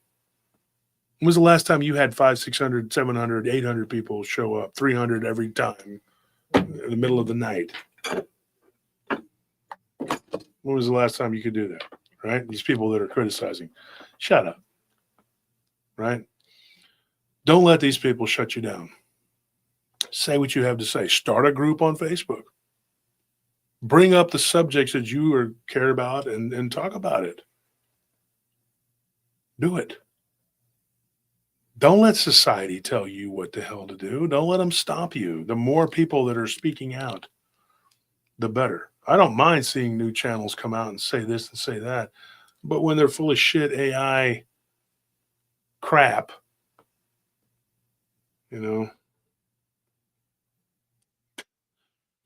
because that's all some of this is. It's just muddying the waters even more in an already murky ocean. We don't need that. And, but I'll be back. I'll be back Sunday, and we are going to talk. Dude, I'm telling you, this Dogman story knocked my socks off. The black-eyed kids thing, really, really creepy. When I got the black-eyed kids thing, Anthony, the other day, I went in and I looked to see what other I had, and I couldn't find anything. Mm-hmm. And this is really weird. This is a true thing, folks. Let me tell you something. I couldn't find anything, so I went to sleep. Somebody's messaging me. So I went to sleep, and I woke up, and it bothered me. So I went back into this, makeshift study right now. And I got back on the computer, and I looked, and I found it. Isn't that weird? Yeah. And I was like, whoa. It's like the file was hiding from me. Yeah, it was weird. And then I remembered, I was like, oh, dude, I did it. Oh, my gosh. Here. One of our workers. It's probably important if he's calling in the middle of the night. And then I remembered, I can't remember what I was talking about. Anyway, I got to go. That's work. But, yeah, we're going to talk about the black-eyed children. This is a weird thing, and I got a couple different stories, and I started looking at it, looking into it. I hadn't gotten one in over 2 years, a story about them. Here's what's weird. I've gotten black-eyed adults, people with completely black eyes many, many times. Some of it you can't really say. It was like abduction. So you have to make a file that's like not really, it's kind of different. You know what I mean? Like, I don't know. Sometimes we file things incorrectly because you don't know. You don't know. And we get people sending us stuff all the time, and I appreciate that. Please continue. I want to, if nothing else, just to read it myself, because it gives me more ability to process this. Folks, we need to all work together. And all the different communities need to come together. All this weird, strange stuff, this paranormal stuff, the UFO community, the Bigfoot community, the Dogman. I mean, too many of these ignorant people are in charge of this stuff. And they use their fundamentalist, wacko, weird minds. And I don't mean just fundamentalists as in religious, but they have a fundamentalist science view or whatever. It's just they hang on to that bullshit. And it's like, dude, science is so incomplete, and so is religion. And I've studied both of them extensively. Ghost community, you know, there's a bunch of turds in the punch bowl over there too, man. And they'll come after you, and they will just try to rip you apart, man. But, you know, it doesn't matter. I had one of them reach out to me, and she was like, "Are you psychic or something?" And I'm like, "No." But yeah, I said we all are to a degree. And she's like, "Because someone said you were saying you were psychic." I was like, I don't know. I don't label myself. What are you? And she started telling me all this crazy crap about her and who her goofy credentials as a ghost person. I said, "Well, good for you. I hope all the spirits call you up or whatever the F it is you do. What do you want?" And then she said, "Well, we need to talk." I said, "No, we don't. We don't need to talk. I can already tell you've already insulted me 3 times in this conversation. What do I need to talk to you for?" It's like, what do I care? She's like, "Well, I've seen your show, and you don't really cover you don't cover it correctly." Or something how she criticized me, and I said, "Look, I don't have time for this." I just blocked her. But that's, you know, there's a bunch of it over there. What are you supposed to do? You can't fix stupid, but you can get the people who are smart and get them to follow and listen and learn. And then you can start to teach yourself. You don't need me. You can do it yourself. Because when I'm gone, you're going to have to do it yourself. Right? So remember that, folks. And you have the power. You do. You have more power than you could possibly imagine. These people who have been doing this crap, running game on us for so long, it's not going to work. They may eventually win in the flesh here, but their spiritual suffering will be like no other. They're going to pay for everything they've done. Believe me, some of them don't even believe that because they haven't had to pay yet. Well, you ring up a credit card bill, it's still there. And then one day, when you don't pay it, you're going to try and buy something, and they're going to tell you, "No, you're in a collection there, and nope, can't do it." And then they're going to be all butthurt because they can't buy a car or a house or start a business. Debt is real, karmic and otherwise. You got to pay it. I love you guys. Thank you for being the best part of what makes this job tolerable, or life tolerable. Because, you know, this isn't a job. This is my life. This is what I love to do. And I wish I could stay here, but I got to start my shift by midnight, and I'm not going to be done till 8 a.m. Pray for me.